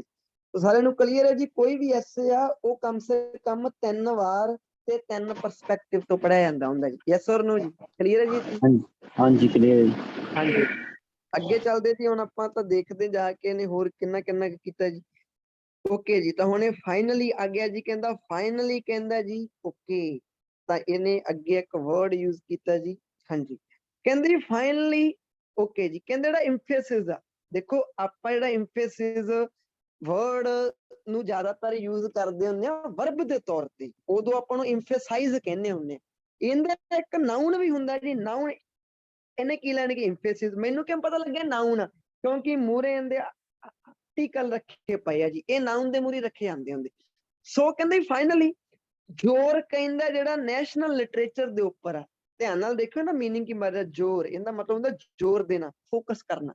ਕਹਿੰਦਾ ਫਾਈਨਲੀ ਕਹਿੰਦਾ ਜੀ ਜਿਹੜਾ ਜ਼ੋਰ ਆ ਕਹਿੰਦਾ ਨੈਸ਼ਨਲ ਲਿਟਰੇਚਰ ਤੇ ਹਿਸਟਰੀ ਤੇ ਗਿਵਸ ਉਹ ਦਿੰਦਾ ਵਾ ਜੀ, ਜਿਹੜਾ ਉਹ ਕਹਿੰਦੇ ਜ਼ੋਰ ਆ ਉਹਦੇ ਤੇ ਉਹ ਦਿੰਦਾ ਵਾ। ਕੀ ਦਿੰਦਾ ਜੀ? ਐਜੂਕੇਟਰਸ ਆ ਨੈਰੋ ਟੀਚਿੰਗ ਸਕੋਪ। ਦੇਖੋ ਇੱਥੇ ਇਹਦੀ ਵੋਕੈਬਲਰੀ ਆਪਾਂ ਨੂੰ ਦੇਖਣ ਨੂੰ ਮਿਲਦੀ ਆ, ਗੱਲ ਜਮਾਂ ਇਹਦੀ ਸੌਖੀ ਆ, ਬਾਲੀ ਨਹੀਂ ਔਖੀ ਹੈਗੀ। ਮਤਲਬ ਆ ਟੀਚਰਸ, ਇਹਦਾ ਮਤਲਬ ਟੀਚਰਸ ਆ। ਨੈਰੋ ਟੀਚਿੰਗ ਸਕੋਪ ਦਾ ਮਤਲਬ ਕੀ ਹੋ ਗਿਆ ਜੀ? ਇੱਕ ਤਾਂ ਹੁੰਦਾ ਟੀਚਿੰਗ ਨੂੰ ਵਾਈਡ ਲੈਵਲ ਤੇ, ਵਾਈਡ ਲੈਵਲ ਦਾ ਮਤਲਬ ਬਹੁਤ ਜ਼ਿਆਦਾ ਚੀਜ਼ਾਂ ਕਵਰ ਕੀਤੀਆਂ ਹੋਈਆਂ ਵਾ। ਨੈਰੋ ਟੀਚਿੰਗ ਸਕੋਪ ਦਾ ਮਤਲਬ ਇਦਾਂ ਕਹਿ ਰਿਹਾ ਕਿ ਟੀਚਰ ਨੂੰ ਘੱਟ ਪੜਾਉਣਾ ਪੈਂਦਾ ਵਾ। ਜਸਟ ਇਹਦੀ ਲੈਂਗੁਏਜ ਹੀ ਇਦਾਂ ਦੀ ਆ, ਜੇ ਇਹਦਾ ਮੀਨਿੰਗ ਕਨਵਰਟ ਕਰ ਲਈਏ ਤਾਂ ਸਭ ਤੋਂ ਸੌਖਾ ਜੀ। ਕਹਿੰਦੇ ਜੀ ਜਿਹੜੀ ਆਪਾਂ ਨੈਸ਼ਨਲ ਲਿਟਰੇਚਰ ਤੇ ਹਿਸਟਰੀ ਤੇ ਜ਼ੋਰ ਦਿੰਨੇ ਆ ਨਾ, ਉਹ ਕਹਿੰਦੇ ਦਿੰਦਾ ਵਾ, ਕੀ ਦਿੰਦਾ ਵਾ ਟੀਚਰਾਂ ਨੂੰ, ਕੀ ਦਿੰਦਾ ਵਾ ਉਹ? ਨੈਰੋ ਟੀਚਿੰਗ ਸਕੋਪ, ਉਹਨਾਂ ਤੇ ਬੋਝ ਨਹੀਂ ਪੈਂਦਾ ਜੀ ਇੰਨਾ। ਮੇਕਿੰਗ ਕਰਿਕੂਲਮ ਡਿਜ਼ਾਈਨ ਐਨ ਈਜ਼ੀਅਰ ਟਾਸਕ, ਸਿਲੇਬਸ ਕਹਿੰਦੇ ਜੀ ਸੌਖਾ ਜਿਹਾ ਹੀ ਡਿਜ਼ਾਈਨ ਹੋ ਜਾਂਦਾ। ਕਿੱਥੇ ਸਿਲੇਬਸ ਕਿੰਨੇ ਪੇਜਾਂ ਦਾ ਤੇ ਕਿੰਨੇ ਚੈਪਟਰ ਵਿੱਚ ਕਹਿੰਦਾ ਹੋਣੇ ਸੀਗੇ, ਕੋਈ ਇੰਟਰਨੈਸ਼ਨਲ, ਕੋਈ ਬ੍ਰਿਟਿਸ਼, ਕੋਈ ਉਹਦਾ, ਕੋਈ ਯਾਨੀ ਕਿ ਯੂਰਪ ਦੀ ਹਿਸਟਰੀ, ਕਿੱਥੇ ਹੁਣ ਕਹਿੰਦਾ ਜੀ ਜਿਹੜਾ ਕਰਿਕੂਲਮ ਆ ਉਹਦਾ ਜਿਹੜਾ ਡਿਜ਼ਾਈਨ ਆ ਉਹ ਕੀ ਆ ਜੀ, ਇੱਕ ਸੌਖਾ ਜਿਹਾ ਟਾਸਕ ਹੀ ਬਣਾਇਆ ਪਿਆ ਜੀ। ਤਾਂ ਇੱਥੇ ਵਰਡ ਨੋਟ ਕਰੋ ਜੀ, ਐਜੂਕੇਟਰ ਹੋ ਗਿਆ, ਨੈਰੋ ਟੀਚਿੰਗ ਸਕੋਪ, ਕੋਲੋਕੇਸ਼ਨ ਹੋ ਗਈ, ਕਰਿਕੂਲਮ ਡਿਜ਼ਾਈਨ ਹੋ ਗਿਆ ਤੇ ਈਜ਼ੀਅਰ ਟਾਸਕ ਹੋ ਗਿਆ ਜੀ। ਇਹ ਸਾਰੀਆਂ ਕੋਲੋਕੇਸ਼ਨ ਨਹੀਂ ਹੈ ਸਾਰੀਆਂ, ਯੈਸ ਔਰ ਨੋ ਜੀ। ਵੋਕੈਬਲਰੀ ਤੇ ਕੋਲੋਕੇਸ਼ਨ ਸੀ ਹੈ ਨਾ ਇਹ ਹੁਣ ਆਪਾਂ ਲੈਕਸੀਕਲ ਰਿਸੋਰਸ ਦੇ ਪੁਆਇੰਟ ਆਫ ਵਿਊ ਤੋਂ ਕੀਤੀ ਇਹ ਚੀਜ਼। ਕਲੀਅਰ ਹੈ ਜੀ ਸਾਰਿਆਂ ਨੂੰ ਇਹ ਚੀਜ਼? ਯੈਸ ਔਰ ਨੋ ਦੱਸ ਦਿਓ ਜੀ ਮੈਨੂੰ। ਹਾਂਜੀ ਸਰ। ਕਲੀਅਰ ਹੈ? ਹਾਂਜੀ ਸਰ ਨੈਰੋ ਦਾ ਕਿੱਦਾਂ ਕੀ ਮਤਲਬ ਸੀ ਉਹ ਕਹਿੰਦੇ ਕਿ ਹਾਂਜੀ ਜਾਣੀ ਕਿ ਨੈਰੋ ਟੀਚਿੰਗ ਸਕੋਪ ਦਾ ਮਤਲਬ ਕਿ ਉਹਨਾਂ ਨੂੰ ਜਿਹੜਾ ਟੀਚਿੰਗ ਹੈਗੀ ਆ ਉਹ ਵਾਈਡ ਲੈਵਲ ਤੇ ਨਹੀਂ ਕਰਾਉਣੀ ਪੈਂਦੀ। ਨੈਰੋ ਦਾ ਮਤਲਬ ਘਟ ਜਾਂਦੀ ਆ ਉਹ ਚੀਜ਼। ਠੀਕ ਹੈ। ਵਾਈਡ ਟੀਚਿੰਗ ਕਿਹੜੀ ਹੋਗੀ ਜਿਹੜਾ ਬਹੁਤ ਕੁਝ ਪੜ੍ਹਾ ਰਹੇ ਆ ਆਪਾਂ। ਨੈਰੋ ਟੀਚਿੰਗ ਕਿਹੜੀ ਹੋਗੀ ਜਿਹਦੇ ਵਿੱਚ ਲਿਮਟਿਡ ਜੀਆਂ ਚੀਜ਼ਾਂ। ਸਮਝ ਗਏ ਜੀ? ਹਾਂਜੀ। ਤਾਂ ਕਹਿੰਦਾ ਜੀ ਇਹਦੇ ਨਾਲ ਨੈਰੋ ਟੀਚਿੰਗ ਸਕੋਪ ਹੋ ਜਾਂਦਾ ਵਾ ਜੀ ਕਹਿੰਦੇ ਟੀਚਰਸ ਦੇ ਲਈ, ਕਿਉਂਕਿ ਜਿਹੜਾ ਕਰਿਕੂਲਮ ਆ ਉਹ ਕਹਿੰਦੇ ਉਹਦਾ ਡਿਜ਼ਾਈਨ ਸੌਖਾ ਹੀ ਬਣ ਜਾਂਦਾ ਜੀ। ਤੇ ਹੁਣ ਧਿਆਨ ਨਾਲ ਦੇਖਿਓ ਜੀ ਇਹਨੂੰ ਹੁਣ ਦੂਸਰੇ ਦੇ ਵਿੱਚ ਕਿਵੇਂ ਇਹ ਹੁਣ ਉਲਟ ਜਾ ਰਿਹਾ, ਕਿਉਂਕਿ ਟੂ ਵਟ ਐਕਸਟੈਂਟ ਵਾਲਾ ਸੀਗਾ। ਦੇਖਦੇ ਆ ਇਹਨਾਂ ਦਾ ਟਾਸਕ ਰਿਸਪੌਂਸ ਕਿਵੇਂ ਦਿੱਤਾ ਹੋਇਆ ਜੀ, ਪੜ੍ਹ ਕੇ ਆਪਾਂ ਨੂੰ ਪਤਾ ਲੱਗੂਗਾ। ਇਹਨੇ ਇੰਟਰੋ ਦੇ ਵਿੱਚ ਇੰਨੀ ਚੀਜ਼ ਜ਼ਰੂਰ ਕਹੀ ਸੀ ਕਿ ਜੀ ਮੇਰਾ ਮੰਨਣਾ ਵਾ ਕਿ ਜਿਹੜੀ ਨੈਸ਼ਨਲ ਹਿਸਟਰੀ ਤੇ ਉਹ ਚੀਜ਼ ਹੈਗੀ ਆ ਇਹ ਸਭ ਤੋਂ ਪਹਿਲਾਂ ਪੜ੍ਹਾਈ ਜਾਣੀ ਚਾਹੀਦੀ ਆ। ਕਿਤੇ ਨਾ ਕਿਤੇ ਇਦਾਂ ਨਾ ਕਹਿਣਾ ਚਾਹੁੰਦਾ ਹੋਵੇ ਜੀ ਜੇ ਬੱਚੇ ਜਾ ਕੇ ਦੇਖਦੇ ਨਾ ਟਾਸਕ ਰਿਸਪੌਂਸ ਕੀ ਹੈ, ਕਹਿੰਦੇ ਜੀ ਬਾਏ ਕੰਟਰਾਸਟ ਇਹਦੇ ਤੋਂ ਉਲਟ ਜਿਹੜਾ ਕਹਿੰਦੇ ਦੇਖੀ। ਇਹਦਾ ਮਤਲਬ ਹੈ ਕਿਤੇ ਨਾ ਕਿਤੇ ਹੁਣ ਪਾਰਸ਼ੀਅਲੀ ਵਾਲੀ ਜਿਹੜੀ ਅਪਰੋਚ ਹੈ ਸ਼ਾਇਦ ਉਹਦੇ ਵੱਲ ਜਾ ਰਿਹਾ ਹੈ। By contrast the study of global event and ਯਾਨੀ ਕਿ ਫੋਰਨ ਨੋਵਲਸ। ਕੋਲੋਕੇਸ਼ਨ ਦੇਖੋ ਜੀ, ਜਾਨੀ ਕਿ ਫੋਰਨ ਨੋਵਲਸ ਕਿਹੜੇ ਹੋ ਗਏ ਉਹਨਾਂ ਦਾ ਲਿਟਰੇਚਰ ਬਾਹਰਲੀਆਂ ਕੰਟਰੀਆਂ ਦਾ ਜੀ, ਤੇ ਗਲੋਬਲ ਇਵੈਂਟ ਕਿਹੜੇ ਹੋ ਗਏ ਬਾਹਰਲੀਆਂ ਕੰਟਰੀਆਂ ਦੇ ਜੀ, ਹੋਰਾਂ ਕੰਟਰੀਆਂ ਦੇ। ਦਾ ਸਟੱਡੀ ਆਫ ਗਲੋਬਲ ਇਵੈਂਟ ਤੇ ਫੋਰਨ ਨੋਵਲਸ। ਕੁੱਡ ਦਾ ਮਤਲਬ ਇੱਥੇ ਆਹ ਕੋਈ ਪਾਸਟ ਥੋੜੀ ਹੈ ਜੀ, ਕਰ ਸਕਦਾ ਸੀ ਸਕਦੀ ਸੀ ਉਹ ਨਹੀਂ। ਇਹਦਾ ਮਤਲਬ ਆ ਜੀ ਸਟਰੋਂਗ ਪੋਸੀਬਿਲਿਟੀ। ਇਹਦਾ ਮਤਲਬ ਆ ਜੀ ਸਟਰੋਂਗ ਪੋਸੀਬਿਲਿਟੀ। ਓਕੇ ਜੀ। ਤੇ ਧਿਆਨ ਨਾਲ ਦੇਖਿਓ ਮੇਰੇ ਹਿਸਾਬ ਨਾਲ ਤਾਂ ਫੁੱਲੀ ਐਗਰੀ ਹੋ ਗਿਆ ਜੀ। ਇਹ BP1 ਦੇ ਵਿੱਚ ਕਹਿ ਰਿਹਾ ਕਿ ਬਿਲਕੁਲ ਜੀ ਜਿਹੜਾ ਖੁਦ ਦੀ ਹਿਸਟਰੀ ਆ ਲਿਟਰੇਚਰ ਆ ਉਹੀ ਕਹਿੰਦੇ ਜੀ ਪੜਾਉਣਾ ਚਾਹੀਦਾ। ਤੇ ਦੂਸਰੇ ਦੇ ਵਿੱਚ ਏਦਾਂ ਲਿਖੀ ਜਾਂਦਾ ਕਿ ਫੋਰਨ ਕੰਟਰੀਆਂ ਦਾ ਜੇ ਆਪਾਂ ਲਿਟਰੇਚਰ ਪੜਾਉਣ ਵੀ ਲੱਗੇ ਤਾਂ ਜੀ ਕਹਿੰਦਾ ਉਹ ਤਾਂ ਵਾਧੂ ਦਾ ਬੋਝ ਹੈ ਇੱਕ। ਤੇ BP2 ਚ ਨਾ ਸਾਬਿਤ ਕਰ ਦੇਣਾ ਵੀ ਇਹ ਬੋਝ ਕਿਵੇਂ ਆ। ਇਹਦਾ ਮਤਲਬ ਕੀ ਨਿਕਲਿਆ ਕਿ ਫੁੱਲੀ ਐਗਰੀ ਕਿਹੜੀ ਸਾਈਡ ਵੱਲ ਹੋਇਆ? ਯੈਸ ਔਰ ਨੋ ਜੀ? ਫੁੱਲੀ ਐਗਰੀ ਕਿਹੜੀ ਸਾਈਡ ਵੱਲ ਹੋਇਆ ਫਿਰ? ਸਰ ਨੈਸ਼ਨਲ ਹਿਸਟਰੀ ਪੜਾਉਣ ਚ ਹੋਇਆ ਜੀ। ਬਿਲਕੁਲ। ਇਹਦੀ ਅਪਰੋਚ ਦੇਖੋ, ਆਪਾਂ ਕਹਿ ਰਹੇ ਵੀ ਪੁਆਇੰਟ ਘਟ ਗਏ ਜੀ, ਐਂ ਹੋ ਗਿਆ। ਦੇਖੋ BP1 ਚ ਕਹਿ ਰਿਹਾ ਕੀ ਕਹਿ ਰਿਹਾ ਦੇਖੋ ਇਹ ਕਹਿੰਦਾ ਜੀ ਬਿਲਕੁਲ ਜੀ ਮੈਂ ਐਗਰੀ ਹਾਂ ਕਿ ਨੈਸ਼ਨਲ ਹਿਸਟਰੀ ਹੀ ਪੜਾਉਣੀ ਚਾਹੀਦੀ ਆ। BP1 ਚ ਨੇ ਕੀ ਲਿਖੇ ਕਿ ਮੈਂ ਨੈਸ਼ਨਲ ਹਿਸਟਰੀ ਪੜਾਉਣੀ ਚਾਹੀਦੀ ਆ। BP2 ਚ ਕੀ ਲਿਖ ਰਿਹਾ? BP2 ਚ ਲਿਖ ਰਿਹਾ ਕਿ ਜੀ ਜੇ ਤੁਸੀਂ ਫੋਰਨ ਨੋਵਲ ਪੜਾਉਣ ਵੀ ਬਹਿ ਗਏ ਕਹਿੰਦਾ ਉਹ ਤਾਂ ਬੋਝ ਵੱਧਦਾ। ਇਹਦਾ ਮਤਲਬ ਕੀ ਨਿਕਲਿਆ ਵੀ ਇਹ ਕਿਹੜੇ ਪਾਸੇ ਆ? ਨੈਸ਼ਨਲ ਹਿਸਟਰੀ ਵਾਲੇ ਪਾਸੇ। ਕਲੀਅਰ ਹੈ ਜੀ ਸਾਰਿਆਂ ਨੂੰ? ਕੋਈ ਡਾਊਟ ਹੋਵੇ ਇਹਦੇ ਵਿੱਚ? ਸਰ ਮਿਊਟ ਕਰ ਦਿਓ ਸਰ ਪਲੀਜ਼ ਸਾਰਿਆਂ ਨੂੰ। ਹਾਂਜੀ ਮਿਊਟ ਕਰਨਾ ਸਾਰਿਆਂ ਨੂੰ। ਸਾਰਿਆਂ ਨੂੰ ਕਲੀਅਰ ਹੈ ਜੀ? ਯੈਸ ਔਰ ਨੋ ਦੱਸ ਦਿਓ ਇੱਕ ਵਾਰੀ ਟਾਸਕ ਰਿਸਪੌਂਸ ਜਿਹੜਾ ਹੈ। ਹਾਂਜੀ ਸਰ। ਹਾਂਜੀ ਯਾਨੀ ਕਿ ਮੈਂ ਤੁਹਾਨੂੰ ਦੱਸਦਾ ਕਿ ਇਹ ਇੱਕ ਜਸਟ ਇਹਦਾ ਯਾਨੀ ਕਿ ਇੱਕ ਵਾਰੀ ਜ਼ੋਰ ਦੇ ਕੇ ਕਹਿਣ ਵਾਲੀ ਉਹ ਚੀਜ਼ ਹੁੰਦੀ। ਤੁਹਾਡੇ ਤੋਂ ਮੰਨ ਕੇ ਚਲੋ ਮੈਂ ਪੁੱਛਾਂ ਕਿ ਜਿਹੜੇ ਜੀ ਹਾਈ ਸਕੂਲ ਵਾਲੇ ਬੱਚੇ ਆ ਉਹਨਾਂ ਨੂੰ ਵਲੰਟੀਅਰ ਵਰਕ ਕਰਨਾ ਚਾਹੀਦਾ ਵਾ, ਜ਼ਰੂਰੀ ਆ ਉਹਨਾਂ ਲਈ। ਬਟ ਮੈਂ ਤੁਹਾਡੇ ਤੋਂ ਪੁੱਛਦਾ ਵੀ to what extent do you agree or disagree, ਕਿ ਤੁਸੀਂ ਕਿਸ ਹੱਦ ਤੱਕ ਐਗਰੀ? ਹੁਣ ਤੁਸੀਂ ਕਿਹਾ ਜੀ ਮੈਂ ਫੁੱਲੀ ਐਗਰੀ ਹਾਂ ਵੀ ਮੈਨੂੰ ਲੱਗਦਾ ਵਾ ਕਿ ਹਾਈ ਸਕੂਲ ਦੇ ਬੱਚਿਆਂ ਨੂੰ ਵਲੰਟੀਅਰ ਵਰਕ ਕਰਨਾ ਚਾਹੀਦਾ ਵਾ। ਹੁਣ ਤੁਸੀਂ BP1 ਚ ਦੱਸਿਆ 2 ਰੀਜ਼ਨ ਕਿ ਕਿਉਂ ਕਰਨਾ ਚਾਹੀਦਾ। ਤੁਸੀਂ ਪਹਿਲਾਂ ਦੱਸੋ ਜੀ ਪਹਿਲਾ ਰੀਜ਼ਨ ਮੇਰਾ ਆਹ ਵਾਲਾ, ਦੂਸਰਾ ਰੀਜ਼ਨ ਜੀ ਮੇਰਾ ਆਹ ਵਾਲਾ। ਹੁਣ ਤੁਸੀਂ BP2 ਦੇ ਵਿੱਚ ਮੈਨੂੰ ਇਹ ਕਹਿ ਰਹੇ ਹੋ ਕਿ ਜੀ ਬਾਈ ਕੰਟਰਾਸਟ ਤੁਸੀਂ ਕਹੋ ਜੀ ਜੇ ਉਹ ਬੱਚੇ ਹਾਈ ਸਕੂਲ ਦੇ ਵਿੱਚ ਵਲੰਟੀਅਰ ਵਰਕ ਕਰਨਾ ਨਾ ਸਿੱਖੇ ਨਾ ਤੇ ਉਹਨਾਂ ਨੂੰ ਲਾਈਫ ਦੇ ਵਿੱਚ ਆਹ ਪ੍ਰੋਬਲਮ ਡਿਫਿਕਲਟੀ ਫੇਸ ਕਰਨੀ ਪੈ ਜਾਣੀ ਆ। ਹੁਣ ਸਟਿਲ ਤੁਸੀਂ ਕਹਿਣਾ ਤਾਂ ਆਹੀ ਚਾਹੁੰਦੇ ਹੋ ਨਾ ਕਿ ਮੈਂ ਫੁੱਲੀ ਐਗਰੀ ਹਾਂ ਜੀ ਕਿ ਉਹਨਾਂ ਨੂੰ ਵਲੰਟੀਅਰ ਵਰਕ ਕਰਨਾ ਹੀ ਚਾਹੀਦਾ ਵਾ। ਯੈਸ ਔਰ ਨੋ? ਹੁਣ ਸ਼ਾਇਦ ਤੁਹਾਨੂੰ ਸਮਝ ਆ ਗਈ ਹੋ। ਹਾਂਜੀ ਜੀ ਲੱਗ ਗਿਆ ਪਤਾ? ਹਾਂਜੀ ਸਰ ਲੱਗ ਗਿਆ ਜੀ, ਲੱਗ ਗਿਆ। ਹਾਂ ਤਾਂ ਇਹ ਚੀਜ਼ ਨੂੰ ਆਪਣੇ ਮਾਈਂਡ 'ਚ ਰੱਖਣਾ ਜੀ। ਟਾਸਕ ਰਿਸਪੌਂਸ ਦੇਣ ਦੀ ਜਸਟ ਇੱਕ ਤੁਸੀਂ ਕਹਿ ਲਓ ਬਈ ਸਟ੍ਰੈਟਜੀ ਕਹਿ ਦਿਓ ਜੀ ਇਹਨੂੰ। ਤਾਂ ਅੱਗੇ ਉਹਨੇ ਕੀ ਕਹਿ ਰਿਹਾ ਜੀ ਧਿਆਨ ਨਾਲ ਦੇਖਿਓ। ਹਾਂਜੀ ਤਾਂ ਇਹਨਾਂ ਨੇ ਆਪਾਂ ਨੂੰ ਕਿਹਾ ਜੀ ਬਾਏ ਕੰਟਰਾਸਟ ਕਹਿੰਦੇ ਜਿਹੜੀ ਆ ਗਲੋਬਲ ਇਵੈਂਟ ਹੋ ਗਏ ਤੇ ਫੋਰਨ ਨੋਵਲਸ ਹੋ ਗਏ ਜੀ ਕੁੱਡ ਸਟਰੋਂਗ ਪੋਸੀਬਿਲਿਟੀ ਹੈ ਜੀ ਕਹਿੰਦੇ ਇਹਨਾਂ ਦੀ। ਇਹਨੂੰ ਨੋਟ ਕਰ ਲਓ, ਵਰਤਿਆ ਕਰੋ ਜੀ। ਕਾਹਦੀ ਪੋਸੀਬਿਲਿਟੀ ਆ? Cause unnecessary difficulty. ਕੋਲੋਕੇਸ਼ਨ ਹੈ ਜੀ ਦੋਨਾਂ ਦੀ ਕੋਲੋਕੇਸ਼ਨ। ਅਗੇਨ ਕਹਿ ਰਿਹਾ ਕਿ ਇਹ ਚੀਜ਼ਾਂ ਹੀ 7 ਬੈਂਡ ਤੇ ਲੈ ਕੇ ਜਾਂਦੀਆਂ ਜੀ। ਕਹਿੰਦੇ ਜੀ ਇਹਦੀ ਸਟਰੋਂਗ ਪੋਸੀਬਿਲਿਟੀ ਹੈ ਕਾਹਦਾ ਕਾਰਨ ਬਣ ਜਾਂਦੀਆਂ, ਜਾਣੀ ਕਿ ਨੈਸੈਸਰੀ ਡਿਫਿਕਲਟੀ ਦਾ ਕਾਰਨ ਬਣ ਜਾਂਦੀਆਂ and confusion for school peoples, ਜਿਹੜੇ ਸਕੂਲ ਵਾਲੇ ਬੱਚੇ ਆ ਉਹਨਾਂ ਲਈ ਕਨਫਿਊਜ਼ਨ ਵੀ ਬਣ ਜਾਂਦੀਆਂ। ਹਰ ਇੱਕ ਚੀਜ਼ ਦੇ ਵਿੱਚ ਨੈਗੇਟਿਵ ਪੁਆਇੰਟ ਹੁੰਦਾ ਵਾ, ਤਾਂ ਇਹਦੇ ਵਿੱਚ ਕੀ ਸੀਗਾ, ਆਹ ਵਾਲਾ ਕਨੈਕਟਰ ਰਿਪੀਟ ਕੀਤਾ ਵਾ ਜਿਹੜਾ ਉੱਪਰ ਲਾਇਆ ਸੀਗਾ। ਸੋ ਇੱਥੇ ਆਪਾਂ ਕਹਿ ਦਾਂਗੇ ਰਿਪੀਟਡ ਕਨੈਕਟਰਸ, ਰਿਪੀਟਡ ਕਨੈਕਟਰਸ, ਥੋੜਾ ਜਿਹਾ ਜ਼ਿਆਦਾ ਨਹੀਂ। ਜੇ ਕੋਈ ਬੰਦਾ ਕਿਸੇ ਚੀਜ਼ ਬਹੁਤ ਵੈਰਾਈਟੀ, ਬਹੁਤ ਲੈਕਸੀਕਲ ਰਿਸੋਰਸ, ਟਾਸਕ ਰਿਸਪੌਂਸ, ਕੋਰੈਂਸ ਬਹੁਤ ਵਧੀਆ ਲੈਵਲ ਦੀ ਸ਼ੋ ਕਰ ਰਿਹਾ, ਤੇ ਆਹ ਵਾਲੀ ਗਲਤੀ ਤਾਂ ਇੱਕ ਬਹੁਤ ਨਿੱਕੀ ਮੋਟੀ ਗਲਤੀ ਹੈ, ਕੋਈ ਫਰਕ ਹੀ ਨਹੀਂ ਪੈਂਦਾ ਹੁੰਦਾ। ਫਰਕ ਕਦੋਂ ਪੈਂਦਾ ਹੁੰਦਾ, ਜਦੋਂ ਤੁਸੀਂ ਕੋਈ ਵੀ ਚੀਜ਼ ਨੂੰ ਜ਼ਿਆਦਾ ਮਾਤਰਾ ਵਿੱਚ ਕਰਨ ਲੱਗ ਜਾਓ। ਸੋ ਆਹ ਚੀਜ਼ ਕਰਕੇ ਹਾਰਡਲੀ ਬੈਂਡ ਕੱਟੇ ਜਾਂ ਨਹੀਂ ਜੀ, ਇਹ ਚੀਜ਼ ਜ਼ਰੂਰੀ ਨਹੀਂ ਗੀ ਹੁਣ, ਠੀਕ ਹੈ ਜੀ। ਤੇ ਕੀ ਕਹਿੰਦੇ ਜੀ, ਹੁਣ ਧਿਆਨ ਨਾਲ ਦੇਖਿਓ ਜੀ, ਕਹਿੰਦਾ for example I did not see the point in okay presenting Russian and Chinese history to a British child who has not yet studied the history of his or her own country in detail। ਤੁਸੀਂ ਇੱਥੇ personal ਪ੍ਰੋਨਾਊਨ ਦੇਖੋ, ਇਹਦੇ ਤੇ ਹਮੇਸ਼ਾ debate ਚੱਲਦੀ ਰਹੀ ਆ, ਖਾਸ ਕਰਕੇ ਸੈਂਟਰਸ ਦੇ ਵਿੱਚ ਹੀ, ਕਿਉਂਕਿ ਕੋਈ ਟ੍ਰੇਨਰ ਕਹਿੰਦਾ ਐਗਜ਼ਾਮਪਲ ਪਰਸਨਲ ਦਿਓ, ਕੋਈ ਕਹਿੰਦਾ ਨਹੀਂ ਦਿਓ। ਤੇ ਮੈਂ ਤੁਹਾਨੂੰ ਕਹਿ ਦਵਾਂ ਜੀ, ਜੇ ਤਾਂ ਤੁਹਾਨੂੰ ਉਹਨਾਂ ਨੇ ਉੱਥੇ ਮੈਂਸ਼ਨ ਕੀਤਾ ਹੋਇਆ ਕਿ ਖੁਦ ਦੇ ਐਕਸਪੀਰੀਅੰਸ ਤੋਂ ਤੁਸੀਂ ਐਗਜ਼ਾਮਪਲ ਦਿਓ, ਤਾਂ ਤੁਹਾਨੂੰ ਕੋਈ ਡਰ ਵਾਲੀ ਗੱਲ ਨਹੀਂ ਜੀ, ਤਾਂ ਤੁਸੀਂ ਇਹ ਚੀਜ਼ ਲਿਖ ਸਕਦੇ ਹੋ, ਇਹਦੇ ਵਿੱਚ ਕੋਈ ਏਦਾਂ ਦੀ ਕੋਈ ਗੱਲ ਹੈ ਨਹੀਂ ਜੀ। ਨੰਬਰ 2 ਤੇ ਜੇ ਤੁਹਾਨੂੰ ਇਹ ਚੀਜ਼ ਨਹੀਂ ਵੀ ਲਿਖੀ ਹੋਏਗੀ ਉਹਨਾਂ ਨੇ, ਤਾਂ ਤੁਸੀਂ ਧਿਆਨ ਨਾਲ ਦੇਖੋ ਜੀ, ਇਹਨੇ ਐਗਜ਼ਾਮਪਲ ਆਪਦੇ ਪਰਸਨਲ ਐਕਸਪੀਰੀਅੰਸ ਤੋਂ ਨਹੀਂ ਦਿੱਤੀ, ਇਹਨੇ ਜਸਟ ਪ੍ਰੋਨਾਊਨ ਲਾ ਕੇ ਇਹ ਲਾਈਨ ਦਾ ਮਤਲਬ ਸਮਝੋ ਕੀ ਕਿਹਾ ਜੀ। ਕਹਿੰਦਾ I don't C the point, ਇਹਦਾ ਮਤਲਬ ਕੀ ਨਿਕਲਦਾ ਹੁੰਦਾ, ਇਹ ਲੱਗਦਾ ਕਿ ਜੀ ਕਹਿੰਦਾ ਮੈਨੂੰ ਨਹੀਂ ਲੱਗਦਾ ਵੀ ਆਹ ਚੀਜ਼ ਦਾ ਕੋਈ ਫਾਇਦਾ ਵਾ, ਇਹਨੇ ਕੋਈ ਐਗਜ਼ਾਮਪਲ ਥੋੜੀ ਦਿੱਤੀ ਆ, ਇਹ ਤਾਂ ਜਸਟ ਇੱਕ ਕਨੈਕਟਰ ਆ ਜਾਂਦਾ ਜੀ। I don't C the point, ਮੈਨੂੰ ਨਹੀਂ ਲੱਗਦਾ ਕਹਿੰਦਾ ਕੋਈ ਫਾਇਦਾ, ਕਿਹੜੀ ਚੀਜ਼ ਚ, ਬਈ ਰਸ਼ੀਅਨ ਤੇ ਚਾਈਨੀਜ਼ ਹਿਸਟਰੀ ਪੜ੍ਹਾਈ ਜਾਣੀ, ਇੱਕ ਜਾਣੀ ਕਿ ਬ੍ਰਿਟਿਸ਼ ਵਾਲੇ ਬੱਚੇ ਨੂੰ, ਇੱਕ ਯੂਨਾਈਟਿਡ ਸਟੇਟ ਵਿੱਚ ਰਹਿੰਦੇ ਹੋਏ ਬੱਚੇ ਨੂੰ ਕਹਿੰਦਾ ਰਸ਼ੀਅਨ ਤੇ ਚਾਈਨਾ ਦੀ ਹਿਸਟਰੀ ਪੜ੍ਹਾਈ ਜਾਣੀ, ਜਿਹੜੇ ਬੱਚੇ ਨੇ ਕਹਿੰਦੇ ਖੁਦ ਦੀ ਕੰਟਰੀ ਨੂੰ ਹੀ ਡੀਟੇਲ ਦੇ ਵਿੱਚ ਨਹੀਂ ਪੜ੍ਹਿਆ। ਕਹਿੰਦਾ ਜੀ ਮੈਨੂੰ ਨਹੀਂ ਲੱਗਦਾ ਆਹ ਚੀਜ਼ 'ਚ ਕੋਈ ਫਾਇਦਾ। ਤੁਸੀਂ ਮੈਨੂੰ ਦੱਸੋ ਵੀ ਇਹ ਐਗਜ਼ਾਮਪਲ ਇਹਨੇ ਸਾਰੀ ਪਰਸਨਲ ਦਿੱਤੀ ਆ ਜਾਂ ਉਹ ਇੱਕ ਨਿੱਕਾ ਜਿਹਾ ਟੁਕੜਾ ਕਨੈਕਟਰ ਦੇ ਵਿੱਚ ਕਾਊਂਟ ਹੋਇਆ ਸੀਗਾ ਜੀ? ਤੁਸੀਂ ਦੱਸੋ ਮੈਨੂੰ ਯੈਸ ਔਰ ਨੋ ਜੀ। ਪਰਸਨਲ ਐਗਜ਼ਾਮਪਲ ਕਿਹੜੀ ਹੁੰਦੀ ਹੈ ਕਿ ਜੀ ਮੈਂ ਇੰਡੀਆ 'ਚ ਰਹਿਣਾ ਵਾ, ਮੈਨੂੰ ਨਿੱਕੇ ਹੁੰਦਿਆਂ ਹਿਸਟਰੀ ਸੀਗੀ ਜੀ ਰਸ਼ੀਆ ਤੇ ਉਹਦੀ, ਤੇ ਮੈਨੂੰ ਜੀ ਉਹਦਾ ਕੋਈ ਫਾਇਦਾ ਨਹੀਂ ਹੋਇਆ। ਆਹ ਵਾਲੀ ਪਰਸਨਲ ਐਗਜ਼ਾਮਪਲ ਆ ਕਿ ਇਹਨੇ ਇਹ ਜਸਟ ਇੱਕ ਟੁਕੜਾ ਲਿਖਿਆ, ਐਗਜ਼ਾਮਪਲ ਤੇ ਇਹਦੀ ਜਨਰਲ ਹੀ ਸੀਗੀ। ਤੁਸੀਂ ਦੱਸੋ ਮੈਨੂੰ ਜੀ, ਮਿਊਟ ਤੋਂ ਖੋਲਦਾ ਮੈਂ ਤੁਹਾਨੂੰ, ਪਰਸਨਲ ਐਗਜ਼ਾਮਪਲ ਸੀ? ਨੋ No, sir. ਪਰਸਨਲ ਥੋੜਾ ਨਹੀਂ, ਉਹ ਤਾਂ ਇੱਕ ਕਨੈਕਟਰ ਲਾਇਆ ਹੋਇਆ ਕਿ ਮੈਨੂੰ ਨਹੀਂ ਲੱਗਦਾ ਕੋਈ ਫਾਇਦਾ।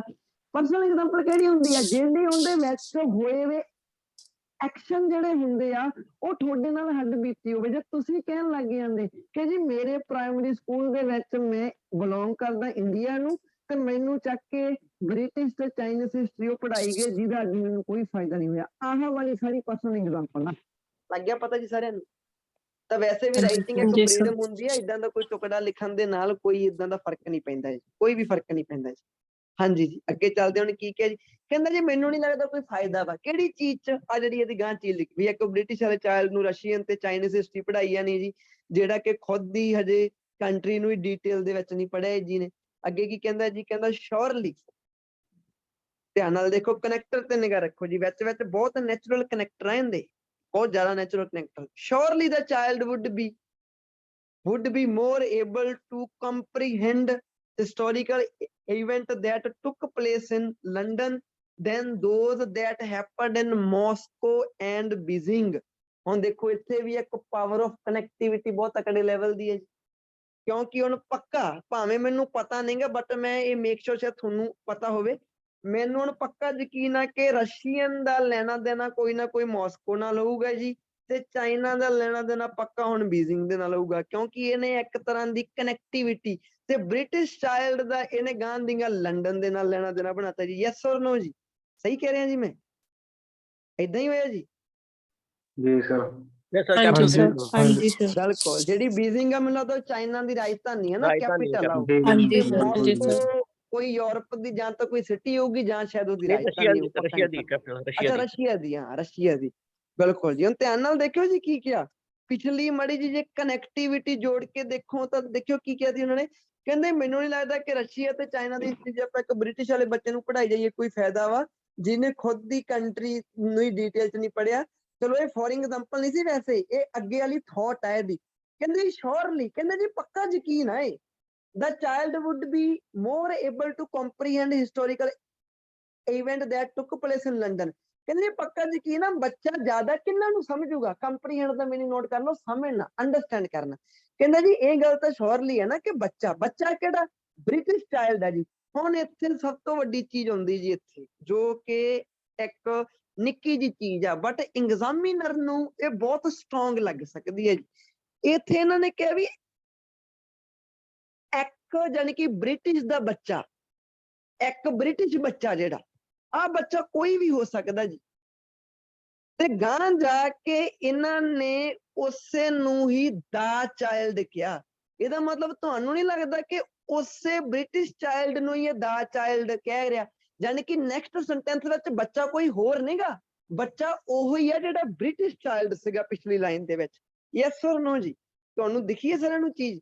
ਸੱਚ ਕਹਿ ਰਿਹਾ ਜੀ ਮੈਂ? Yes or ਹਾਂਜੀ no? ਸਰ, ਇਹ ਤਾਂ ਦੇਖ ਰਹੇ ਹੋ ਪਾਵਰ ਹਾਂਜੀ ਆਫ sir। ਕਨੈਕਟੀਵਿਟੀ ਕਿੰਨੇ ਤਕੜੇ ਲੈਵਲ ਦੀ ਹੈ ਜੀ। ਹਾਂਜੀ ਸਰ, ਪਿੱਛੇ ਹਾਂਜੀ, ਕਿਹਾ ਜੀ ਇੱਕ ਬ੍ਰਿਟਿਸ਼ ਬੱਚਾ, ਅੱਗੇ ਜਾ ਕੇ ਕਹਿ ਰਿਹਾ ਦਾ ਚਾਈਲਡ। ਹਾਂਜੀ ਹੁਣ ਦਾ ਚਾਈਲਡ ਤੁਸੀਂ ਕਹੋਗੇ ਸਰ ਇਹ ਕਿਹੜਾ ਚਾਈਲਡ? ਮੈਂ ਕਹਿ ਰਿਹਾ ਬ੍ਰਿਟਿਸ਼ ਬੱਚੇ ਨੂੰ ਕਹਿ ਰਿਹਾ ਜਿਹੜਾ ਪਿਛਲੀ ਲਾਈਨ 'ਚ ਕਿਹਾ ਸੀ ਇਹਨੇ। ਲੱਗਿਆ ਪਤਾ ਜੀ?